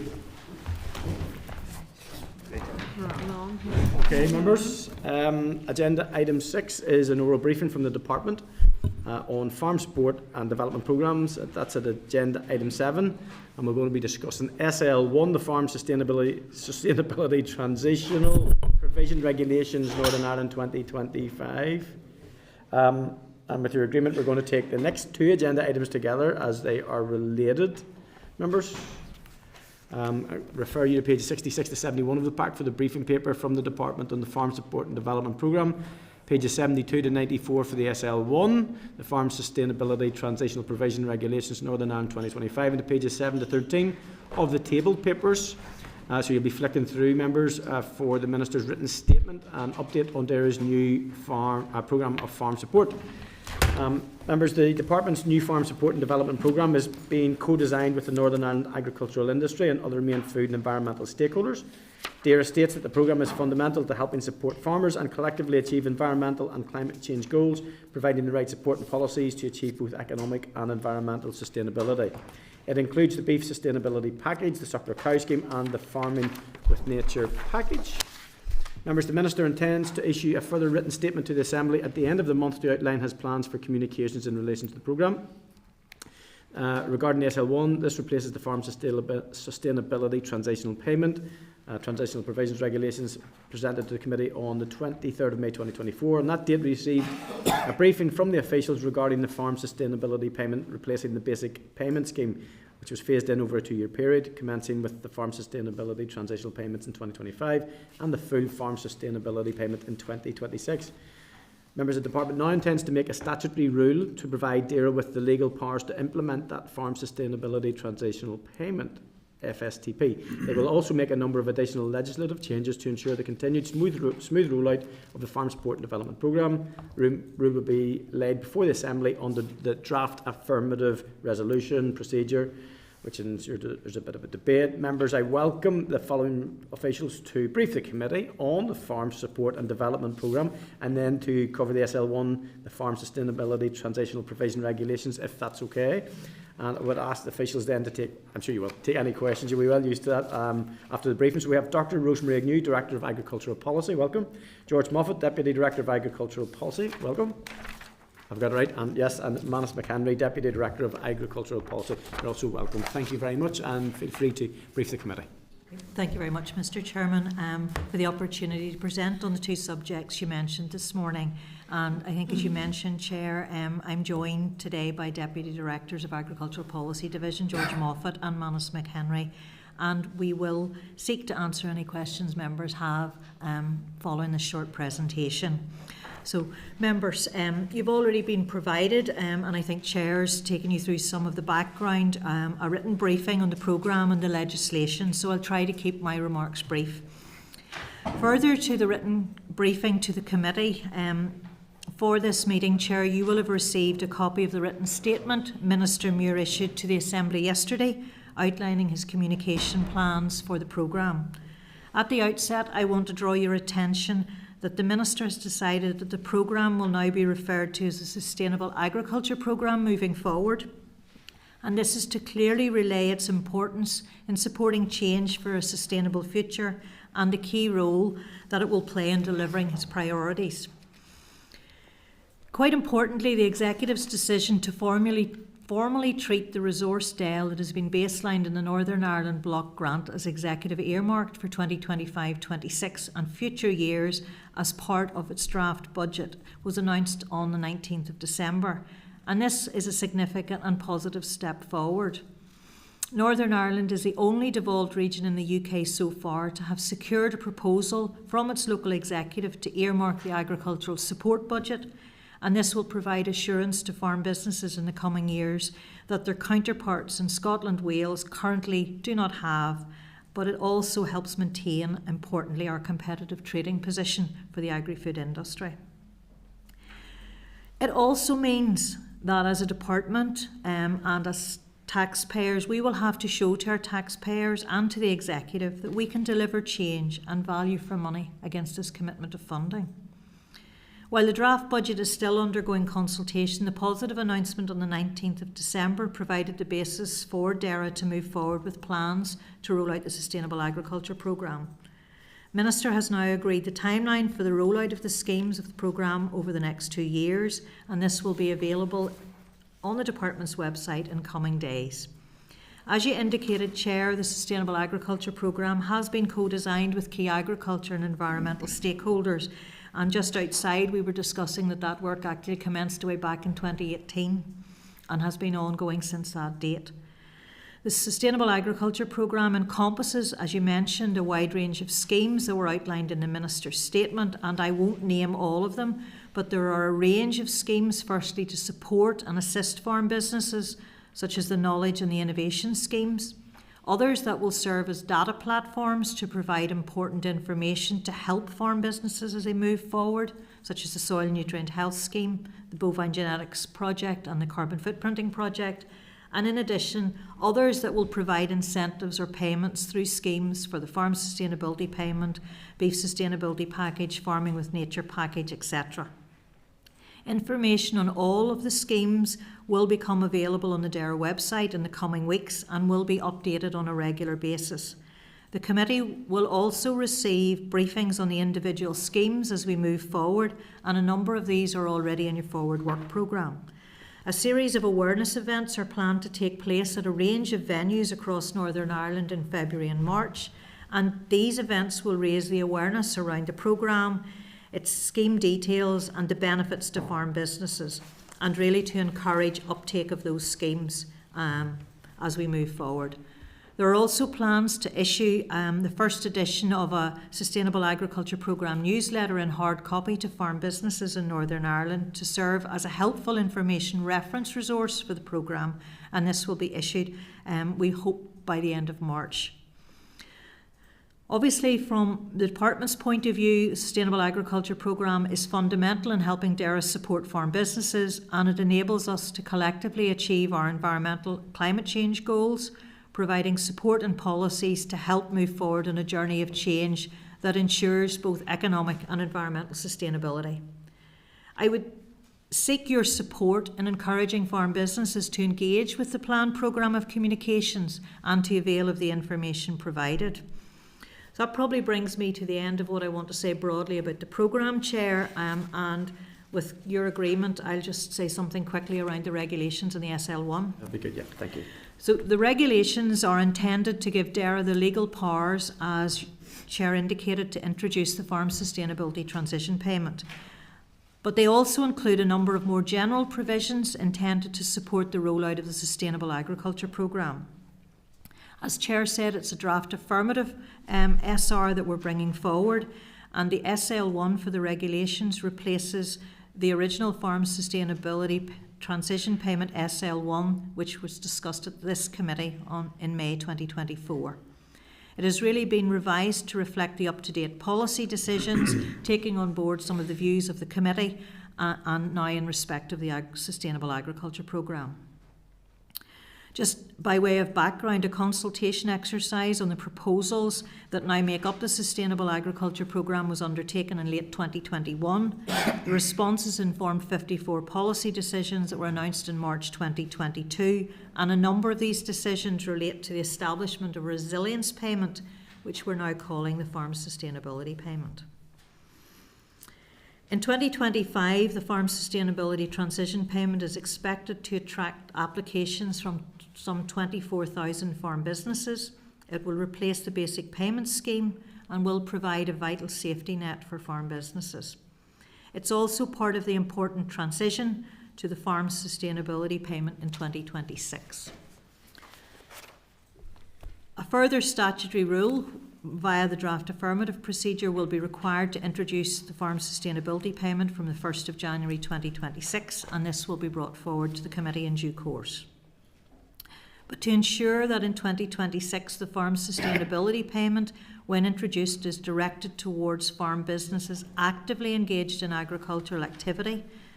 The SR before you today and the SL1 legislates or proposes to legislate that farm businesses that did not meet specific agricultural production levels during a historic reference period set by DERA as 2020 and 2021 will not be eligible. And we did discuss that at the meeting of the committee in May. This historic years requirement will not apply to applicants who have set up new farm businesses in any year following 2021. The department will communicate with those farm businesses potentially impacted by this policy change during 2025 to enable them to plan effectively. Those who did not carry out the necessary agricultural activities during the historic reference period will be able to transfer their entitlements, and it will give them an opportunity, should they choose to do so, by the closure of the trading window in 2026. Entitlements not transferred by this date will expire.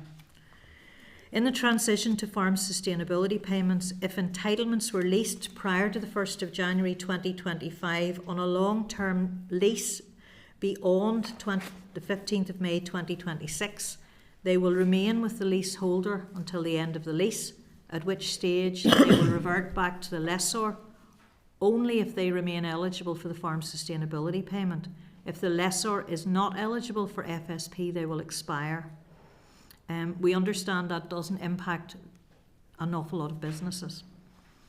Entitlement leases agreed during 2025 and 2026 scheme year entitlement trading periods will be limited to 1 year only by this SR.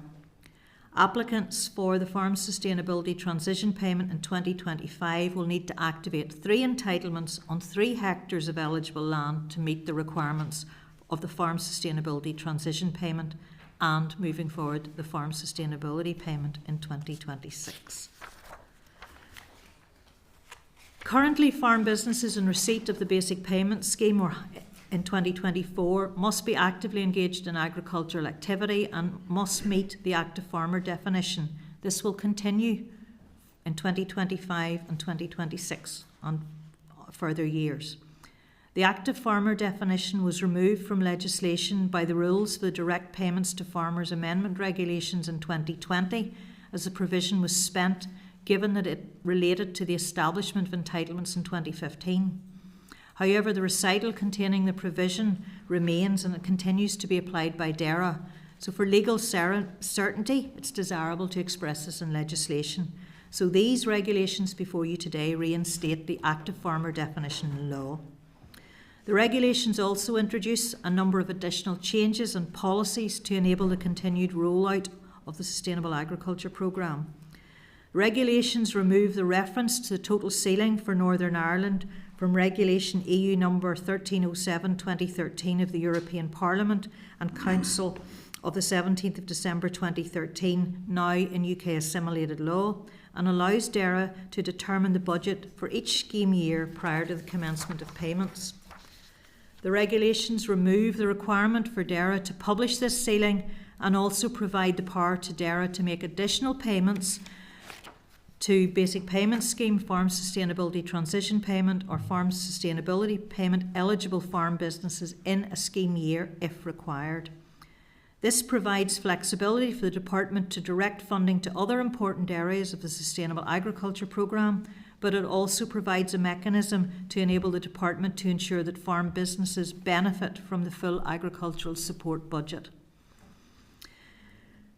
The Regional Reserve and the Young Farmers Payment were introduced as compulsory schemes for EU member states to implement as part of the 2015 CAP reforms to encourage generational renewal within the agricultural industry. The regulations, again before you today, establish that 2025 will be the final year for new applications to the Young Farmers Payment, but successful applicants to the Young Farmers Payment in 2025 will receive the Young Farmers Payment top-up for 5 years, as is currently the case.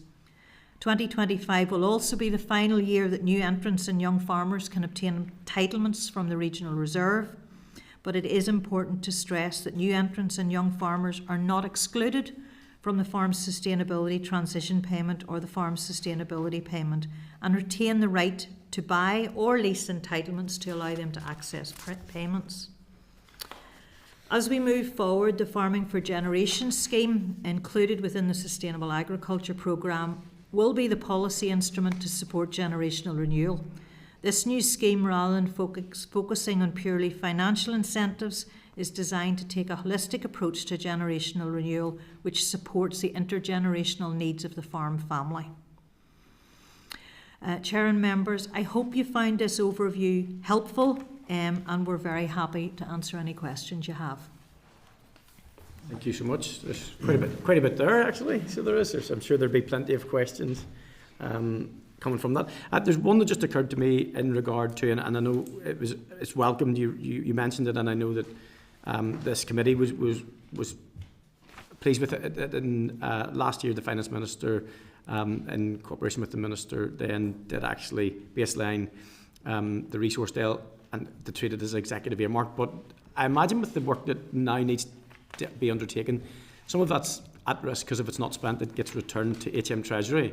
Has the department done any work in regard to the assessment of the level of that risk at the moment, and does it anticipate that there will be as close to a nil return as we can get, if not a guarantee of a nil return?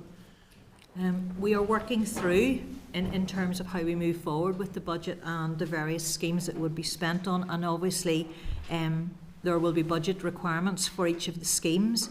But remember, the schemes are voluntary, so it's about encouraging the uptake to ensure the money flows to farm businesses and spends out the budget. But one of the powers that we're seeking to take within the regulation is to ensure that we have the flexibility to spend out. And one of the last regulations that I mentioned around taking the power to make additional payments, should we need to ensure that the funding is spent out, is what we want to take forward today, or what we're discussing with you today as part of the draft affirmative regulation. So yes, there is a risk, but we are doing everything that we can to try to mitigate that risk. Okay, thank you for that. Could you perhaps expand on how the programme will assist in particular with the development of an effective functioning supply chain? Yes, absolutely. Just bear with me 1 second. This is one of, probably in terms of the 4 objectives of the programme, or the 4 outcomes we're seeking to achieve the programme, the working of the effective functioning supply chain is slightly behind the others. But we have been developing a 3-tier model of support for supply chains as part of the programme. And under this model, different levels of support would be provided for businesses that are in the early stage of collaboration, startup schemes, those that require further collaboration and measures to scale up, and those that require innovative strategic collaborative measures in terms of the challenges. And as we move forward, there will be a separate briefing to the committee on the details of those supply chain schemes, but they're certainly not as well advanced at this stage as many of the other schemes are. The policy proposals for a strategic pilot are being developed, and I would envisage those will come forward in due course to this committee for discussion. Okay. I noticed that in the papers it's noted that the beef carbon reduction scheme is already delivering emission reductions above what was projected in year 1. I don't know if you do, but have you any detail on the reasons, particular reasons why there has been the success in that project? Obviously, because I know the whole policy is deeply aligned to our climate ambitions. And just another comment, if I can, around an effective functioning supply chain. Obviously, consumers are very much wanting to ensure that there are credentials associated to their food and there's a sustainable supply chain. So whilst I've focused in my answer to your earlier question around supply chain measures specifically, it cuts across into others, and beef carbon reduction is one of those. So it was launched on the 1st of January 2024 to incentivise a reduction in carbon footprint of finished beef cattle. In the first year of the scheme, at this stage, and I'm going to give you sort of rounded numbers, around 8,200 businesses have applied and appear to be eligible for the scheme. Potential numbers of eligible cattle are around 296,000, and that the budget for that will be about 19.8 million Now, we're still finalising those figures, but to give the committee an indication of what those are. So, from our perspective, in terms of the percentage of cattle that we expected to come in, we've hit our targets, or we're hit very close to our targets in the first year. So we're seeing a reduction in the emissions from cattle. And as we move forward now from the 1st of January 2025, age at slaughter to receive a payment is 28 months, and it will reduce over the next couple of years. That will help reduce, and it's certainly one of the key policy tools that will come to the committee as part of the agriculture sector climate action plan. Do you mind if I don't know if you have this detail? Has there been any feedback from farmers in regards to the drive to finish their cattle at 28 months? Is there any challenges, known or unknown, or unexpected maybe? Probably the challenge that we get most is that it requires a lot of additional concentrate feeding in the last few months in order to finish this. But the technical information that we provide through CAFRE indicates it's the management of those animals through their lifetime that enables you to finish them at 28 months. It's not with minimal concentrate or lower concentrate inputs. It's not about putting lots of concentrate in at the end of their lifetime. And I think, that's probably the main comment that we've had. I think there is quite a recognition in the farming sector that this is a tool which will help meet the greenhouse gas reduction targets and is demonstrating to meet them, and there are less attractive alternatives to farm businesses based on the CCC's advice. And my final one before bringing in the Vice Chair is just in line with the last question that we're on. I think the public would think that farmers are very much interested in in the final value, but it is about the animal welfare piece that they're very interested in. Do you believe that there is a good communication setup between the learning that we're getting? Give an example, perhaps of even the one that we've just spoke about. That there is a good line of communication between our farmers and the department, so that we don't lose the good of what we're doing, we keep the ambition firmly focused, but also that if there are comments coming back from the operations, that they're taken on board by the department. Do you think that's happening?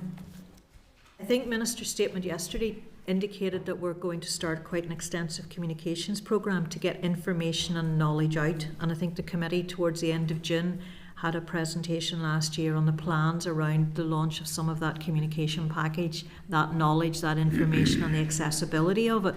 So we can always improve, and I think what Minister did yesterday was announce the beginning of a communications plan to try to ensure that there were better channels where information could flow around how to enhance your productivity, improve your environmental sustainability, improve your animal health and welfare, etc., etc. We can always improve, and we're very, very keen if the committee has any particular issues that they want to forward to us to look at them. Thank you very much. We'll thank you. Address those. Deputy Chair. Thank you, Chair, and thank you for the presentation, Rosemary. Some good things. Obviously, it's good that we're one of the only regions that have our budget earmarked to give a bit of assurance. And it's good also that the department has gone out to communicate this awareness amongst the farming and wider rural community as well. There's a couple of questions. There's definitely one that I would consider a bit of a red flag. This one here of number 13 of where you are planning to end the entitlements for new entrants. I think that there would have the impact of deterring a new couple or a new person wanting to start farming, because if that's the case, a farmer who they are then beholden or at the mercy of another person who's leasing those entitlements to them, and I think that actually would cut across. The average age of farmers here in the north is 59, and I think that for many farmers I've met, the opportunity to get their own entitlements and indeed the Young Farmer Scheme is probably the best opportunity for young farmers, and I really do believe that this is not a good idea, effectively removing new entrants from the new payment regime. Would probably suggest to you, Declan, we're not removing young people we have a Farming for Generations scheme as part of the programme. The pilot has already started. That will help inform a fuller programme. If we go back to Regional Reserve and Young Farmers, that is a legacy scheme from the EU that was implemented in Northern Ireland in 2015. The EU has moved on from that. It is no longer mandatory to have a Young Farmers payment within the EU mechanism, within the overall CAP mechanism. And what we have done within the department is look at, is there a way in which we could have a policy instrument and schemes that, rather than focusing purely on financial incentives, they give a much more holistic approach to generational renewal. It's too early at this stage to say, but it could well be that support is part of that package, and that support is given in a way that allows a young farmer or a new entrant to buy entitlements if that's what they wish to do, to develop a farm. It's not confining it to that. Any initial reviews that we have done do not demonstrate value for money from Regional Reserve and new entrants and Young Farmers payment. And you will see very clearly that as we move forward, we need to ensure that we deliver value for money. So we're trying to move forward. We're not removing support for Farming for Generations for new entrants, but we're removing an old EU legacy schemes. I'll use an example then. So entitlements are being carried over into the new regime. So just explain. So if a young couple who hasn't been involved in farming before, who buys 50 acres of land and wants to get entitlements, how do they get those entitlements? As of today, they either lease them or they have to buy them. Would the department support them in terms of leasing them or buying them? We're working through that. That will come to you in a separate discussion. It could be via a different mechanism rather than the current mechanism. But we wanted to provide clarity to everyone out there in the regulation that the Young Farmers payment would cease for applications in 2025 and that the Regional Reserve would cease for applications in 2025. The number of businesses who have obtained entitlements, I don't have the figures with me, but we can certainly provide them to the committee on the new entrant category, is very, very small. And just final point, Chair, this one, lease or buy. So really what you're saying is that the only way a new entrant can get entitlements is to lease or buy them off a farmer who either doesn't need them or doesn't want them. I don't see how that is the best way. Effectively, the farmer who needs to lease them or doesn't want them, though, they should be encouraged to. I just think a young person with no farming background starting out could have their own chance, and that's just a view that I have. Okay, we'll note that, and we'll certainly provide to the committee the figures of the numbers who are successful in the new entrant category over this past 7 years, but it's very small, and it's on that basis. Yeah, so just for clarity, the department would basically be saying it's a very small uptake at the moment, and it's seeking to close that. Mm-hmm. This was something that was put in 2015, I think, under the EU legislation, which no longer exists and hasn't been picked up elsewhere. Okay, it's maybe because the numbers are so small, it strengthens the case not to change it. Well, it's a reasonable argument, to be fair. The other thing was the historic reference period during 2021 and been actively farming in that time. Obviously that was like right during the lockdown and the COVID era, and how will the department decide whether a farmer was actively farming or not active? What's the threshold? And bear in mind that we were at a very very unusual period of time that time as well. In answer, I'm going to pass across to George to give you the detail, but it is all within the draft affirmative SR that is, I think, in your papers today. The detail of how we will do that, we're wanting to put in legislation, just to be absolutely clear, so that we provide transparency around how we're making those decisions. But I'll pass to George and he'll give you a little bit more background. Yeah, so for the historic years exercise, we've effectively taken 2020 and 2021 as the 2 years that were we're looking back at. And we're looking at farm businesses at that time in terms of the livestock that they had on the farm, the activities that they undertook at the farm. So we're very much using data held by the department, be that on APHIS or other data linked to poultry, pigs held on the farm. We've gone through that data in a lot of detail, and we've identified that there are just over 1,900 that will be impacted by this historic year's exercise. Those are businesses that didn't undertake any of the defined agricultural activities during the 2020 and 21 years.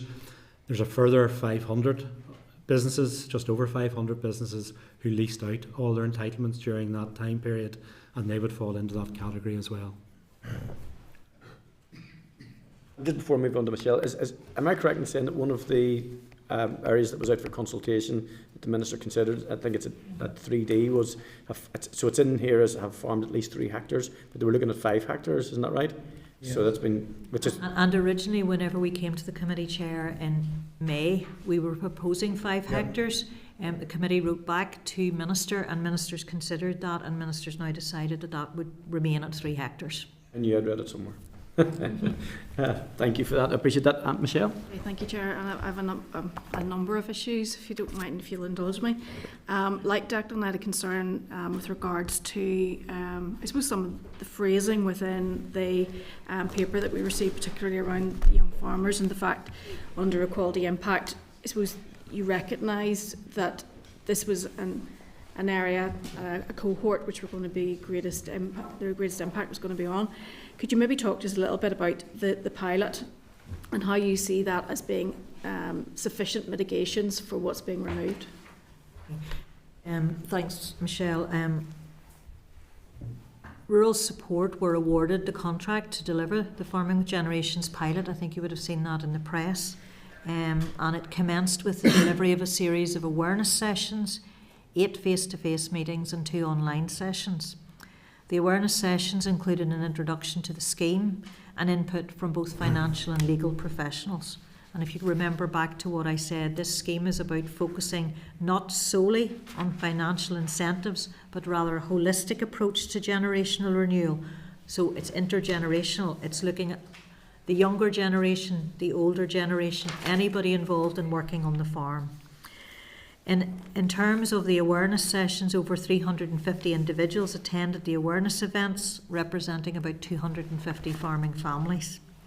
The events did include an opportunity to ask questions, which demonstrated that farm families are grappling with a wide range of complex issues, including the inheritance tax changes that were announced in the recent budget. To date, 110 farm families have expressed an interest in the next stage of the pilot scheme, which is planning for succession, and the farm families will be supported in completing a farm business review, agreeing a succession plan, and determining the development needs of the successor. To achieve this, the farm family need to take part, obviously, in workshops and receive around 20 hours of professional mentoring support. So the elements of the scheme are preparing the successor, leading succession, and then farming in partnerships, really to try and link business owners without successors to new entrants. And perhaps this helps address some of Declan's queries earlier, who have limited or no farming assets. So all of that is within this Farming for Generations pilot.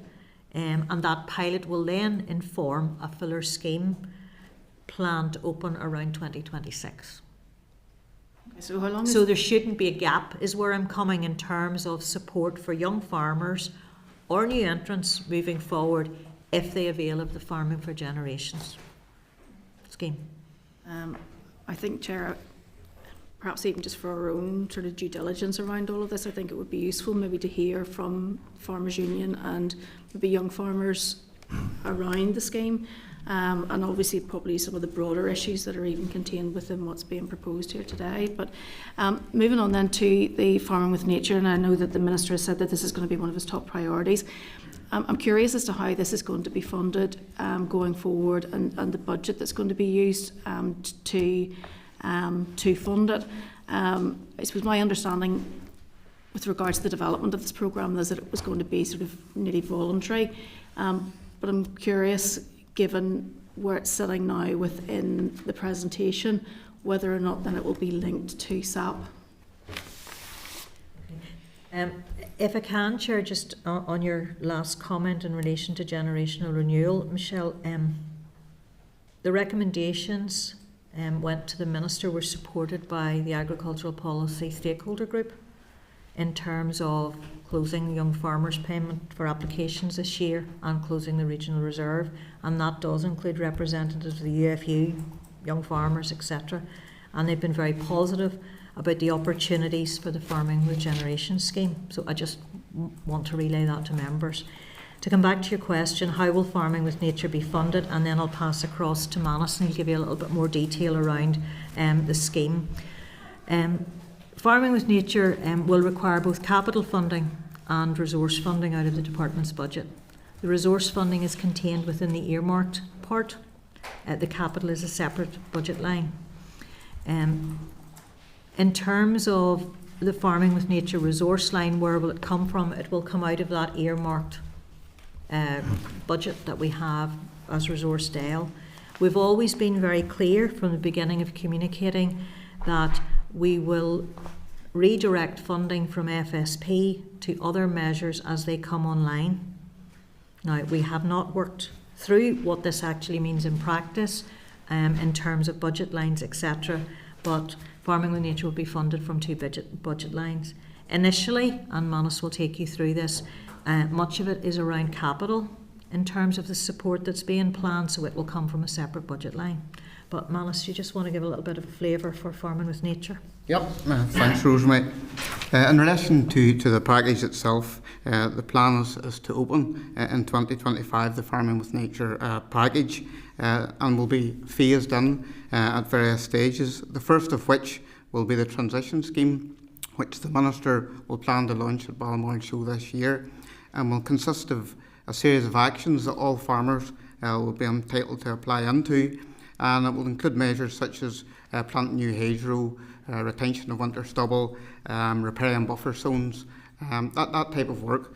Thereafter then we plan to open a group project later this year in relation to landscapes, which will be looking at collaboration between farmers with the opportunity to engage across a larger area where farmers can come together and focus on particular types of work that will improve or head towards environmental improvement.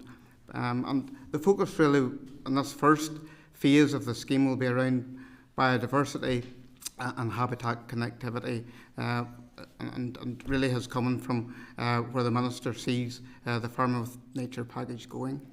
Yeah, so, but just to be clear, just with regards to the budget, it's not linked to the SAP payment scheme, is it? It'll be it will be part of the sustain. It is part, and it is Minister's key priority within the Sustainable Agriculture Programme. But is it linked to the farm sustainability payment? Is perhaps your question? Yes. Not at the minute. No. Not at the minute. No. Okay. And that's not within the plans. The only link it may have is it may require budget from the farm sustainability payment, resource budget from the farm sustainability payment as we move forward. But in terms of conditionality, and I think that's where you're taking me, yes, I am. In terms of conditionality for the farm sustainability payments, we're still working through all of that, but to be eligible for the farm sustainability payment, and this is off the top of my head, so George, if I miss anything, there will be new land eligibility rules come in from 2026, which will make all land eligible except hard features. Farm businesses will have to comply with the new farm sustainability standards, which the committee is receiving a briefing on, I think, in mid-February. Farm businesses will also have to participate in the Soil Nutrient Health Scheme, participate in carbon footprinting, and participate in the Bovine Genetics Programme. Participate means joining the schemes, having the tests done, the audit done, but also then undertaking the associated training. And that's the plan for 2026. Okay, so that's the direction of travel. That's the direction of travel. Now, as we move forward, will, for example, a habitat assessment need to come into that? Potentially, but we're not ready to go there yet. And we're a long way off being able to require that of all farmers. because the technology's not there, hasn't been tested. But it certainly would be an ambition of our current minister in terms of its improving environmental sustainability across all farms. Okay.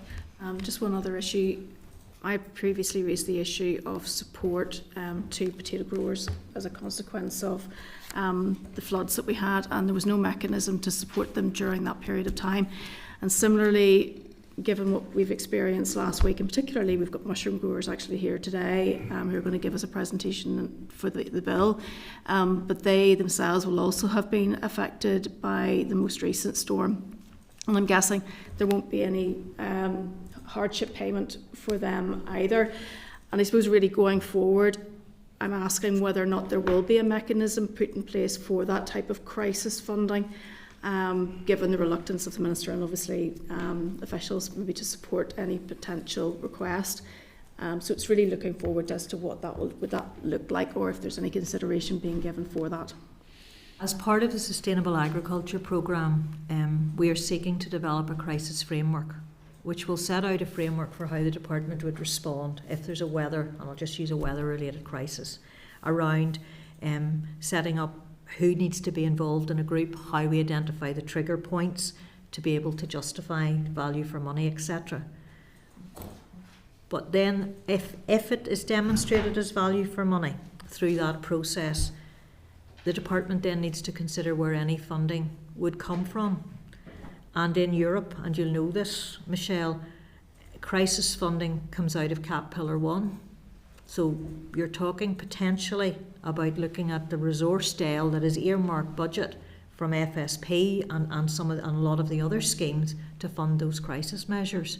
So there are plans to put all of this into policy papers, to put them to the Minister. Minister's already seen some of them, and that would be another presentation that would come forward to this committee around that crisis framework and how it would operate. But there's still quite a bit of work to be done on that crisis framework. And you don't have any timeline for that? I don't have a timeline for that. At the minute, I'll be perfectly open, there's very few working on it because we've got too many competing priorities with the staff resource pressures within the department. Okay, thank you. Thank you, Chair. Thank you, Michelle. I think we touched on that earlier on in the committee too. We're probably going to contact the department in regard to this last week's weather and the impact on food security and farm. So, Patsy, you'd indicated. Thanks very much, Chair, and thank you for your presentation. Just two fairly brief questions. Holistic intergenerational development sounds almost like a philosophical concept of some description or other. And I heard some of the measures you were talking about, workshops and that. Now, so just anybody watching this, Granda sitting in watching this, and maybe wants to chat things over, or maybe doesn't want to chat things over with a young fella later on. Can you break it down in practical concepts to the farmers who would be watching this? What does that mean? What is the actual practical support about what this means? Does it mean the department encouraging people to have those so difficult conversations within families? Because good luck on that one. But could you just break that down for people who are watching this, who are maybe in that situation, young and not so young, as what that means? The second question I have is, particularly in regard to farming for nature, and this is very contemporary at the minute, certainly where I come from, will any of those farming for nature grants or support be involving tree planting? Because why so? Where I'm from with the storm over this since last Friday, virtually every case that I've dealt with, and there have been hundreds that we've dealt with through the office, are attributable to trees falling on the lanes and the proximity of trees falling on the lanes.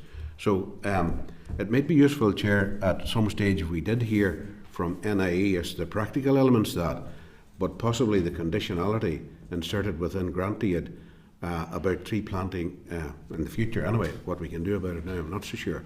But the proximity of tree planting where lines are, electricity lines, and possibly even telephone cabling and all that sort of stuff as well. Those utility lines that just have left people without power, water, and indeed connectivity on the Wi-Fi. So is that a practical consideration that you've factored in? I know it's a very, very live one or maybe hasn't been live, that's the wrong word, but it's a very real one where I've come from over this last week. Thanks, Patsy. I'll answer your first one. I'll maybe pass to Manus to answer your farming with nature question. What does it look like? I think from the questions that were coming, the first thing I would say is this is a separate work stream, and probably the committee might benefit from a presentation solely on farming for generations, and I'm just suggesting that. But in answer to your question, what does it look like? It looks like the farm family, from the granda, the father, the young fella, the tot, whatever age they are, sitting around a table and having those difficult conversations. The workshops will be those difficult conversations in terms of completing a farm business review, agreeing a succession plan, determining what development the successor needs, and the legal and financial support to do that is part of this scheme.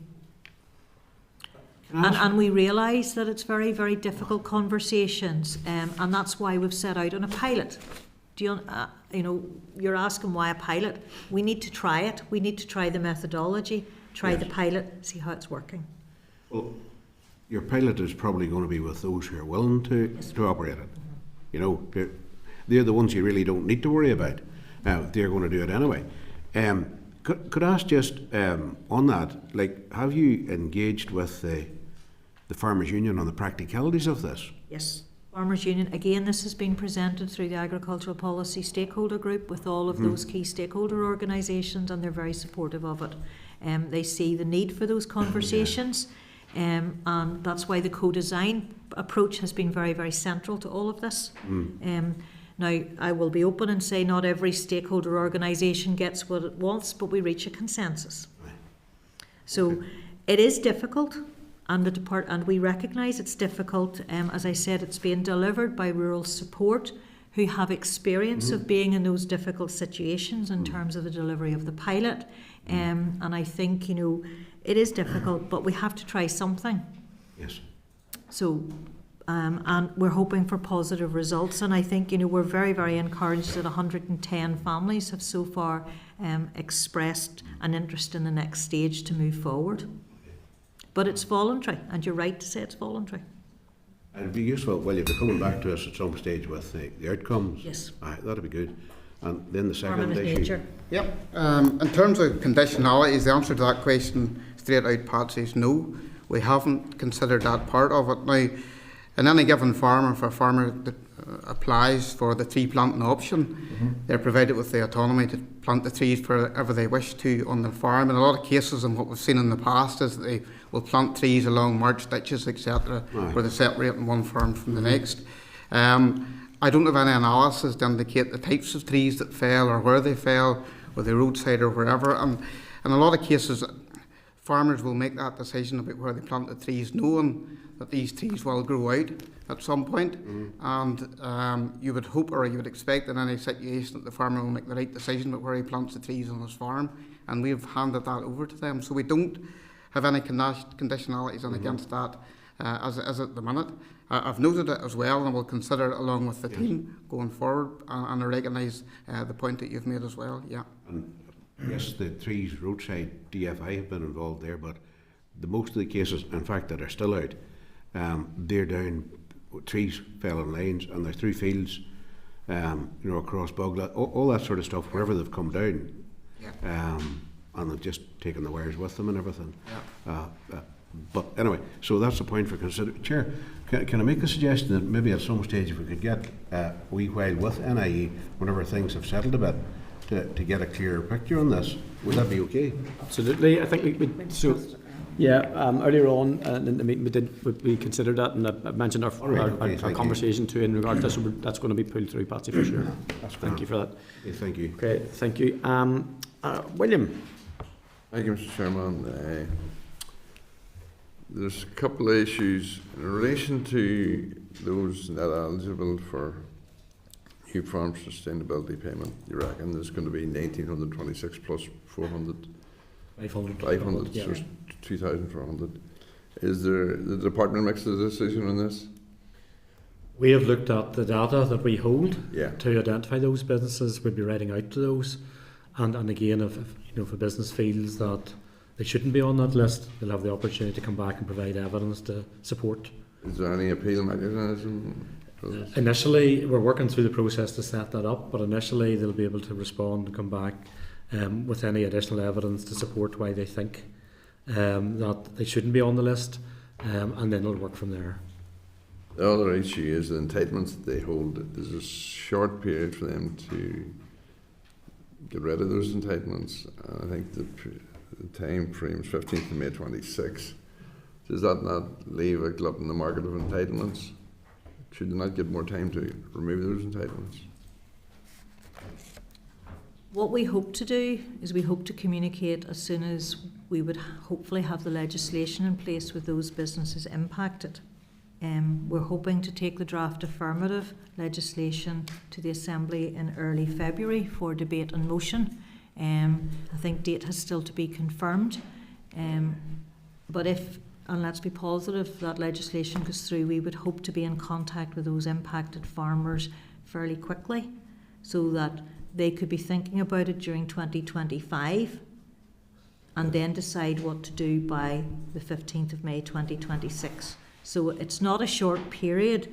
It's a short period in terms of when the entitlement trading window is open from the 1st of March 26 to the 15th of May 26. But that's the case every year. Is there going to be a glut on the market? This will also coincide with a change in the land eligibility rules, which will increase the amount of eligible land that is available in Northern Ireland, so we do not see a case where there will be a glut of entitlements. One could cancel that out in essence. Potentially. Okay. And that's why part of why we moved it back to coincide with that. Okay, Mr. Chairman. Thank you, William. And JB. Chair, thank you. And thanks to the panel here as well on the information presented. Can I just be reminded before we go forward, I think we've clarified that the Ulster Farmers Union are part of the Agri-Policy Stakeholder Group. Can we be reminded of all of the participants in that group before we move forward? Certainly the organisations who are members of the Agricultural Policy Stakeholder Group are the Ulster Farmers Union, Northern Ireland Agricultural Producers Association, NIAPA, NIFTA, Northern Ireland Food and Drink Association, Northern Ireland Environment Link, which has representation within it from RSPB, from National Trust, from Ulster Wildlife. Also we have the Dairy Council, we have the British Veterinary Association, we have the Northern Ireland Meat Exporters Association, and the Northern Ireland Grain Trade Association. So all those organisations, and those members, to be fair, give up of their time to come to all meetings and to respond when we ask them a series of questions. They go back to their membership in their organisations and provide us with detailed responses, which we then take forward to our Minister, saying here's the views of A, B and C, here's the consensus view, or there are mixed views, and ultimately Minister has made the policy decisions with the views of that stakeholder group known to him. And that has helped shape the that has helped right shape, through the yes, process. absolutely. Okay. Thank you. Thank you, John. And Nicola, you've indicated online.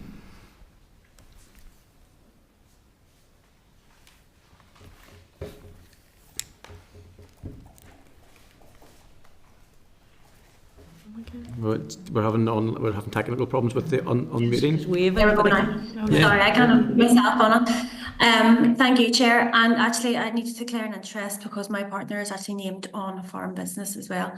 But thank you. Last week. Off again. Back on. Can you hear me okay? Yeah. Thank you for the presentation there, Rosemary George and Manus. This is, I suppose, the first point. It's already been covered here, but I do think that communication point to the farming community is key. Like these issues, they're really complex and it's hard for people to get their head around. And lots of the farmers that I represent locally would be part-time farmers. They have a full-time job and have lots of other things taking up their time, and then trying to get their head around all this here.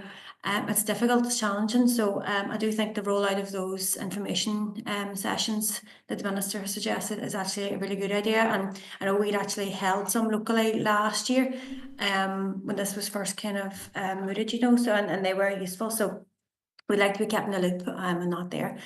In regards to the ring fence money, I know this was talked about before too, and obviously it's very welcome that the Finance Minister and the Executive agreed to ring fence that money again, essentially.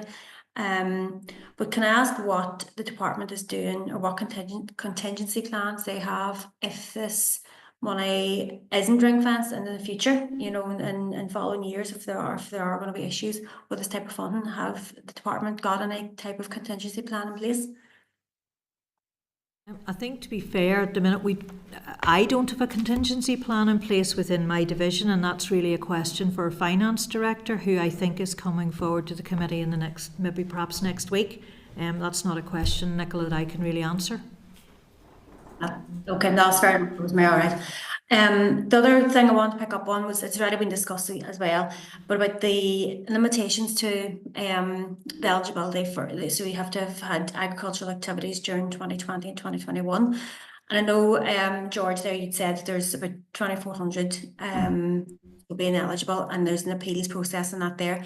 But for those that will be deemed, even after an appeals process possibly, that they're still ineligible, are there any other types of support for them, or what supports have the department in place for the likes of those farmers? Well, the simple answer to that is all that will do will exclude those farmers from being eligible for farm sustainability payments. They will still be eligible for all of the other schemes except beef carbon reduction and suckler cows, the suckler cow scheme. All of the other schemes, if they meet the eligibility requirements, those schemes are there, and they can avail of those. No, that's good. That's good. Okay, that's all I wanted to ask, Chair. Thank you. Thank you, Nicola. Okay. Members, have you any more questions? I know we're going to have a bit of a discussion off the back of this as the officials maybe move. I am struck by a couple of things. One is that Nicola used the term ring fenced, but I used the term earmarked because it's earmarked is what's in the legislation. Could you just tell me if there's any technical difference between earmarked and ring fenced? And secondly, on that, what I'm looking at in terms of the ESR, in particular the legislation, is when you get down to the bill, the interpretations is incredible. The level of a need for interpretations of different changes to the names of schemes adds to the complexity. And we've had a former minister here ask really good questions, a former chair with considerable experience, and we're trying to get our head around it. And I wouldn't confidently say that I have at this stage, to be honest, whilst I can get the absolute intent and the ambition of it. But when we step off into a sector and obviously get debate in the chamber, we want to be making sure we're batting from a very firm base. So in that regard, could you just tell me about the difference in earmarked and ring fenced and the fact, and then we'll have a discussion about where maybe the committee want to go with this. In terms of, and I'm not an accountant, I don't see a difference between ring fenced and earmarked. But again, if I could ask you to pose that question to the finance director of the department, certainly when it initially came from Treasury, it was ring fenced Treasury funding. The executive has decided, finance minister and executive have decided to call it earmarked. My understanding. Animals, is it? No. Sorry? Maybe it's because it's agriculture and there's more animals. Don't really know, but I don't perceive there to be a difference, and it has to be used for the functions as laid out in legislation. Okay, and I think hopefully you've got a feel from some pretty experienced politicians today that we're really trying to get head around it. I think, well, I'll not second guess what the members are going to say about that, but I just want to thank you for your time today, and I'm sure we'll catch up again soon. Okay, thank you very much. Thank you. Thank you. Okay, members, so regarding the SL1, as has been said and read in it, the procedure is draft affirmative. There will be a debate in plenary when the Minister lays it. However, a couple of issues were raised in regard to, and to be fair, Rosemary did speak about the stakeholder group who have been engaged. I don't know in terms of the committee whether you feel a bit more engagement on our behalf, just if there's space. The difficulty is obviously if the Minister lays the SR as he can because it's draft affirmative, we may have a compressed timescale, but I would like just a wee bit maybe assurance. Michelle? Thank you, Chair. And I suppose I'm going to get on my soapbox again just in relation to SRs. We're spending quite a considerable amount of time, and rightly so, in relation to the agriculture bill. This bill, which essentially is secondary legislation, but it's still in its own right a substantial piece of legislation, which is actually going to dictate payments for perhaps a generation of farmers, and for us to spend an hour or less and then to agree, I think, is not showing due diligence on behalf of this committee. And I accept, and I know that John asked who was sitting on the steering group, and I absolutely get the fact that it's well represented, but I think that this committee still needs to hear from stakeholders with regards to the impact of this, because this could come back to bite us later on, because it's our offices that will be having to defend the decisions that are made going forward with regard to some of the complexities around this. So just from our own perspective, I think that we should be giving this a little bit more time. Yeah, I'm content with that myself, but obviously we're a committee. John, are you happy enough, or do you I'm want not. There'll be a vote. Yeah. We haven't had an hour's debate. We've had a year's debate. If you timeline back on the previous briefings, previous presentations and papers that are clearly illustrated in bold black and white on our briefing pack today, and that were referred to a number of times during the presentation. The Chair, I'm flagging up, I've done it before, I'll do it again, I'll do it unapologetically, that I don't think it's a coincidence that matters here, particularly those relating to the environment, are being deferred, delayed and negated on a regular basis, and I will continue to challenge that. And I'll sum it up by saying that if political change could come at the same rate as climate change, then the world would be a better place, and Northern Ireland would be, and so would our agri industry and all of our communities as a consequence of that. So for those reasons and many more, I will not vote to delay more progress. I am satisfied that a very wide range of sectoral interests have been represented in shaping what's before us, have expressed to the Department and to the Minister their satisfaction in what is before us, and therefore I see no logical reason to delay, other than to further drag out environmental matters and further damaging the environmental aspect of the work of this committee and prioritising other matters. Just before you come into that, I think to be fair, I don't think one of the things I don't think we can delay the Minister in terms of if the Minister wants to delay the SR, because it's affirmative procedure. So if the Minister chooses to delay the SR, John, to be fair, he can do it anyway. So this committee today will not be seeking to delay the Minister. I think you're right, just on your point, because I did pick out the piece about the 3 hectares, which I wasn't here in May of last year, so I do know, having read the papers, that the committee has had briefings and the committee has spoken and the Minister has listened. Where I would, where I have a bit of a bit more of a nervousness is the bit in and around the young farmers and that type of thing. And I think Rosemary answered the question well enough. But what Rosemary also said, John, to be fair and to be accurate, is that there are a range of views and not everybody gets what they want. So it wasn't that everybody was absolutely happy. But what I would probably want to know is which bits maybe they weren't happy with, which bits they would. And I do believe that, because I haven't had any communications from those groups, and I'm sure they're well aware, I suspect that I would be more content to hear views. If you want to push it to vote, I don't mind, and I'm happy to do that. But I think the Minister can still do it. I think we're within our rights to seek just an update from some of those concerned groups if they want to present to us.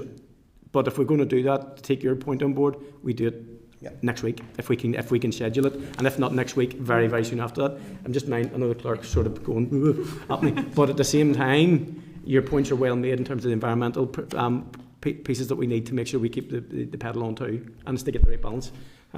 Chair, just want to be clear. It's the thing that the red flag that popped up for me was the young farmer, the new entrant. That was nothing else was really that. I was familiar with everything else, but that was something that has just come up, and I really am concerned that would have a very disadvantaging impact on a new farmer who doesn't have the benefit of being able to inherit entitlements, say within their family or whatever. I just think that a farmer who wants a fresh start with their own land and their own entitlements, that this would prohibit them from doing that. I would leave them having to go to farmers who don't want or don't need their entitlements. And I think it just doesn't allow them to have that fresh start, and I just think that needs to be teased out. That's all. That would be the big thing I would have. Thank you, Declan. Chair, just for clarification, and I have to come back on the comments from John Blair. I mean, this isn't an issue with regards to it being an environmental piece of legislation. I have this issue, and the clerk will back me up on this, where I feel that as a scrutiny committee, we need to spend time, whenever we receive a piece of legislation, that it is our duty to spend time scrutinising it, regardless of what it is, and regardless of which committee it is in. I think that this is what we should be doing. We go to the Assembly Chamber and we are chastised because there isn't legislation coming, primary legislation coming from the executive. And yet all of our committees are dealing with legislation on a weekly basis, but it is secondary legislation. And I don't think that it's given the time that it deserves, because these are actually given enabling powers and actually can be quite critical as to what their outcomes are. And I think we need, as a committee, to be taking that seriously. And I'm not saying that to offend Mr. Blair and what he said, but I mean, this is really, I think we should be taking this much more seriously as a principle. And I'm not saying this to offend either, and I mean it sincerely. But I meant what I said about climate and the environment. And I'll keep saying it. If it's a weekly basis and the same comments, I'll keep making them. And that's not to offend either, nor is this when I say it. There was no keenness for scrutiny, or delayed scrutiny, or prolonged scrutiny, or any scrutiny. When people collapsed this place, year after year, time after time, and didn't produce, legislate or scrutinise anything. So that's not going to sit easy with me, and I'll challenge that one too every time. No problem. Patsy. Chair, look, a week or two is not going to make a wild pile of difference. Last week we were sitting here discussing legislation that had lapsed since 2021. Do you know? And that was about enforcement powers for the department and all that. So a week or two is not going to make a wild pile of difference. Now, we're hearing from the department. They're professional people and all that, and we accept their view. But there are other people out there that are going to be crucially affected by this. I personally would like to hear directly from them.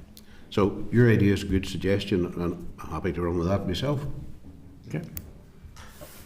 Members, so we can do this one of two ways. My suggestion is that, given that the Minister can lay the SR as and when he likes, and I'm sure, from my perspective, my dealings with him, he seems to be listening. So I suspect that it may be a couple of weeks before it's laid.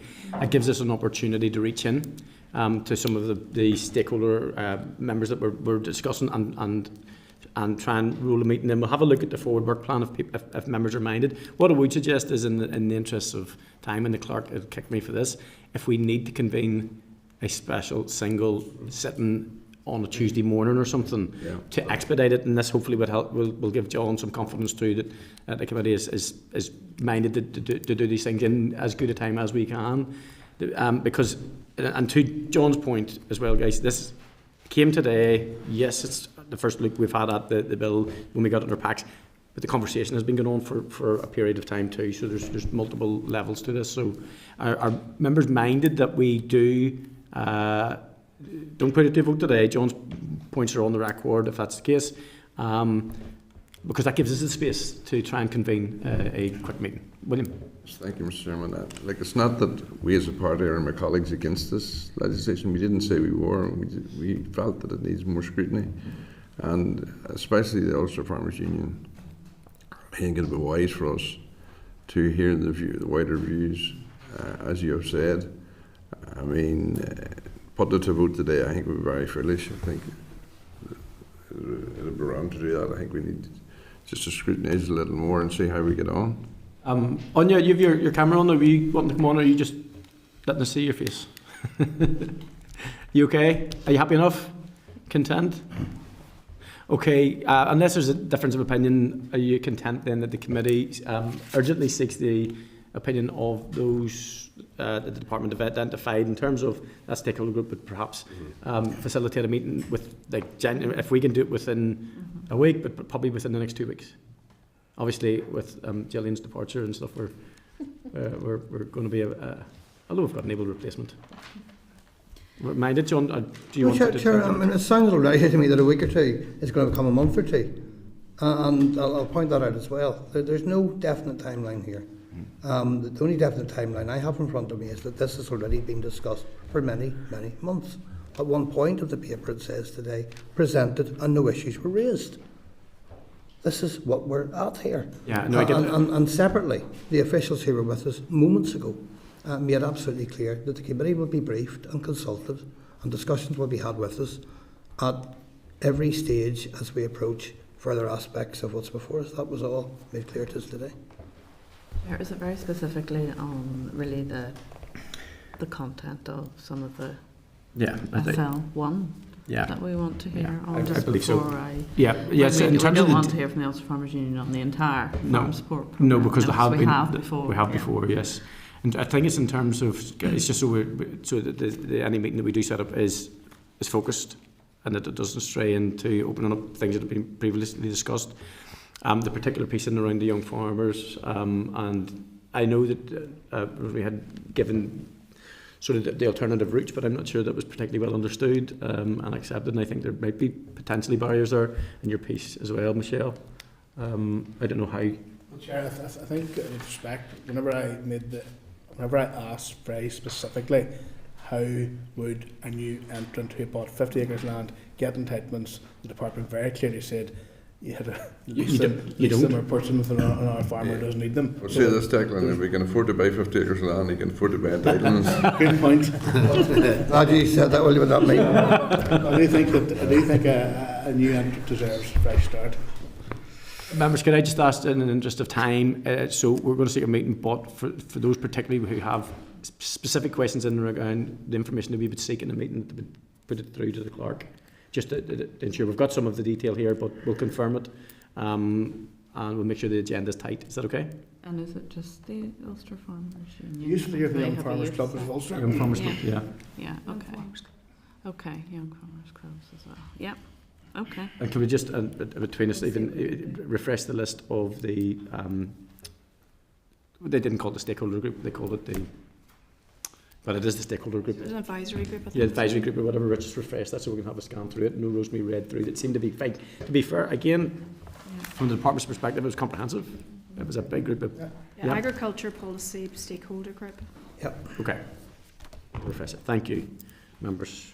And Chair, I would request that the views of all of those who sit in that group be sought collectively, right? Or is it one group from that, or two groups from that, or three groups from that? I'm not suggesting that we bring them all individually. I'm opposed to what we're doing, by the way, and I hope that's recorded. I would prefer to vote on these matters for reasons of clarity, but I need to know who we're speaking to, exactly who. Is it the collective view of that group we're seeking, even though we've already heard it today? Or is it individual members of that group or a number of members of that group? None of this is clear to us at this stage, and yet we're just about to make a decision. To be fair, John, what's neither clear is the fact that, and this is the case with all consultations, you get a range of views, some are good, some are bad, nobody gets everything they want. What we don't know is, you get a consensus. What we don't know is what any of them said. So I take your point, and I think what we'll do is that's why I wanted to get the list, so that we hopefully, if we have the contacts for them through the department, through Shauna, we can contact them all, say we've had a briefing from the department, we're interested in this, and just give them the department's perspective. And just sorry, if a department has a stakeholder group on any issue, separate the SL1 before us, and that group tasked with coming to a conclusion or a series of recommendations has done its job. Are we seriously going to start writing to these people and picking them off one by one as to what their individual views were in that matter? I'm not happy at all with that process, and I'll absolutely be voting against that one. But that is actually, let's be clear, that's why I've just asked the question, are we looking at the collective view of the group or the views of individual members of that group? And I need to know that, because if what's been suggested, what I think is being suggested is correct, then we are picking off individual members of the group to see what their views are, and treating them differently than the others, or separating them off completely. Can I have that clarified? Yeah, no, I don't think that's what anybody's looking at all. We're not looking at what is raised by the members, that we have issues have been raised here, and if they want to raise anything with us, they can. We can't compel anybody to come here. But John, what I will say is, this committee, if I'm going to legislate in that chamber, I want to know what I'm legislating on. It's as simple as that. And the case, and the case, in that case being, John, I think there are a significant range of people who are likely to be affected by this, and I'm, you know, I don't think we're looking at disclosure of anything that steering group has done. I think my perspective would be that we're interested in it. If any of those members wants to give us any information, that's fine. If they don't, they don't. If nobody has any issues with it, we're asking them all individually. Well, but my point was it'd be foolish of us to pick off one or two. Unless you think it'd be foolish of us to we can't pick. If I know that we can't pick one or two. Not to the group, but each member of it, and I'm deeply concerned about that. Yeah. I've made that clear. I'm not at all in support of that. But I'm clear that the decision is likely to be we're writing to each member of that group individually. Okay. Yeah, yes. No. I think we've kind of gone off on a bit of a tangent with this, because really, what I was interested in hearing was for those groups who were going to be impacted, and it was quite clear in the presentation that came through from the department was that there was a group that was going to be adversely affected and with greater impact, and that was obviously on the young farmers, and that's what I wanted to hear from the young farmers, and obviously as associate membership of the UFU, because they are those who are going to be most impacted by these changes. I think there'd be almost a nil return from most of them anyway, because I think the legislation will actually impact more aggressively or whatever on a certain group. But I do take John's point that we can't cherry pick either. I think if the department have determined that there's an advisory group and they've identified them, I think we could do them a discourtesy by neglecting any of them.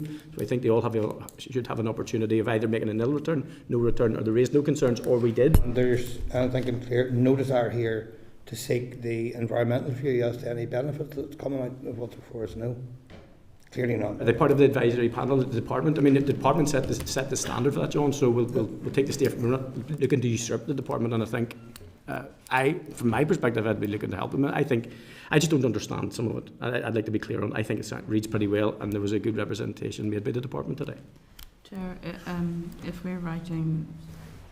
if there's agreement to write to the groups on that, are we seeking a written response in a certain time frame on whatever issues they have, particularly around the new entrance issue, or are we seeking them to give a general response to the SL1? Because I think we need to focus it on the SL1 here, because the whole farm support programme is so huge, and we will hear about it going forward and have already heard about aspects of it. We're keeping us focused to the SL1 if we're agreed. Are we agreed on that? But would you be content with receiving written briefings within like a 2-week window, or do you feel you need to then hear from somebody in person, which will be more difficult given that the work programme is tight? And I thought my proposal was quite simple, and I just wanted to get an oral briefing from the UFU and from the Young Farmers Clubs, because they were the ones who were going to be impacted by this. Now, they may come back and have no issue, and that might be fine, but it's just the fact that this is obviously a piece of legislation which is going to have quite an impact going forward, and I felt that it would be useful to have their take on it. I think if we're content with the written briefing, I think we take the list of the wider stakeholders, and it's not going to take any more time.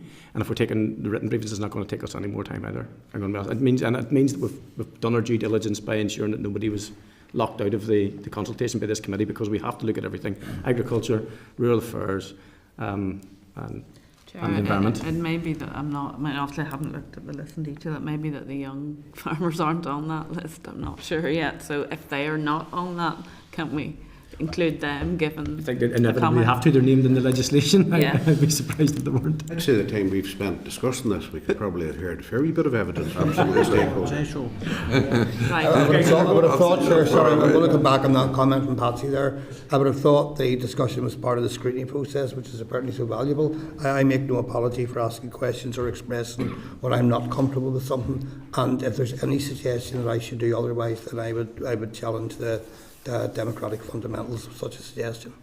Okay, no, I think that's the case.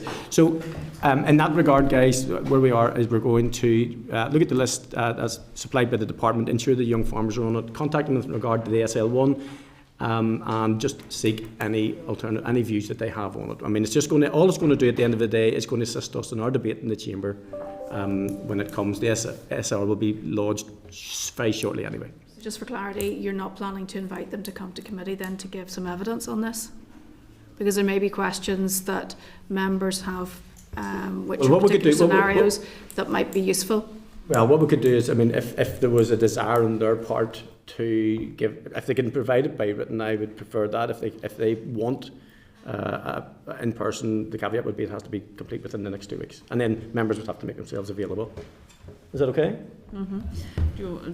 Chair, do you wish me to just give them, like, if we get a letter out tomorrow, or Yeah. do you wish me to just give them a week to reply in writing, or no, 2 weeks? Yes, 2 weeks. It would all have to be completed in 2 weeks, either Yeah. written or in person. But if it's written, then you can't come back after 2 weeks. Chair, this is something that going forward will likely change in terms of timescales of SL1, and I know Michelle had popped into my office to ask me about that. But at this point in time, there isn't the new procedure in place for how, between the Assembly and the departments. So, okay. Members, it's now 1:45. I'm just going to say, does anybody need to take a comfort break before we move on to agenda item 8? Yes. We do. Okay. Can we Sorry, just take 1 minute. a very quick, literally 2-minute comfort break, and then we will start again, and we'll move out of committee. Thank you. Committee Room 21. Sound.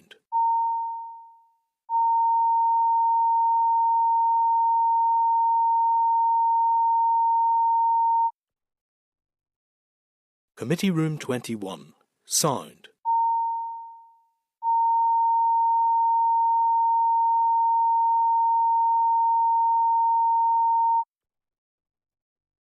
Committee Room 21.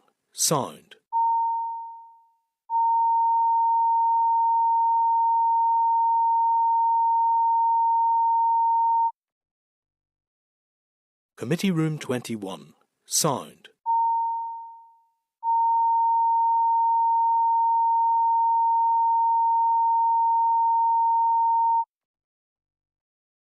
Committee Room 21. Sound.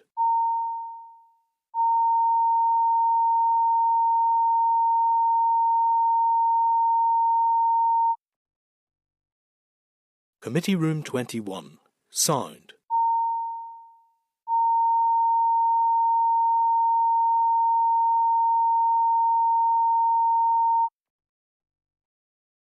Committee Room 21. Sound.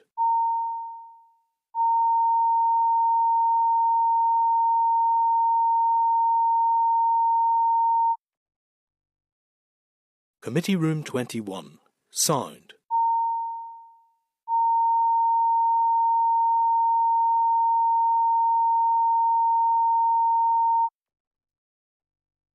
Committee Room 21.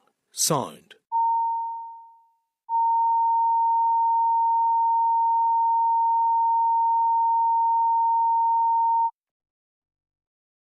Committee Room 21. Sound. Committee Room 21. Sound. Committee Room 21. Sound.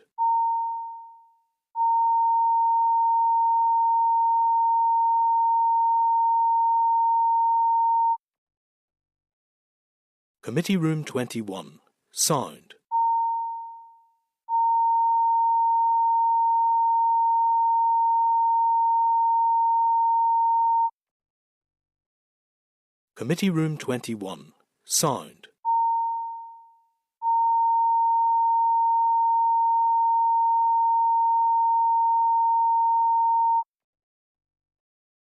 Committee Room 21. Sound.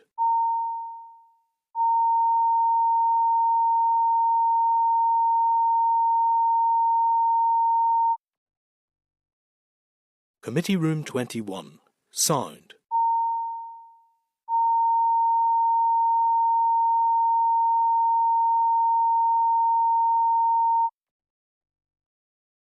Committee Room 21. Sound.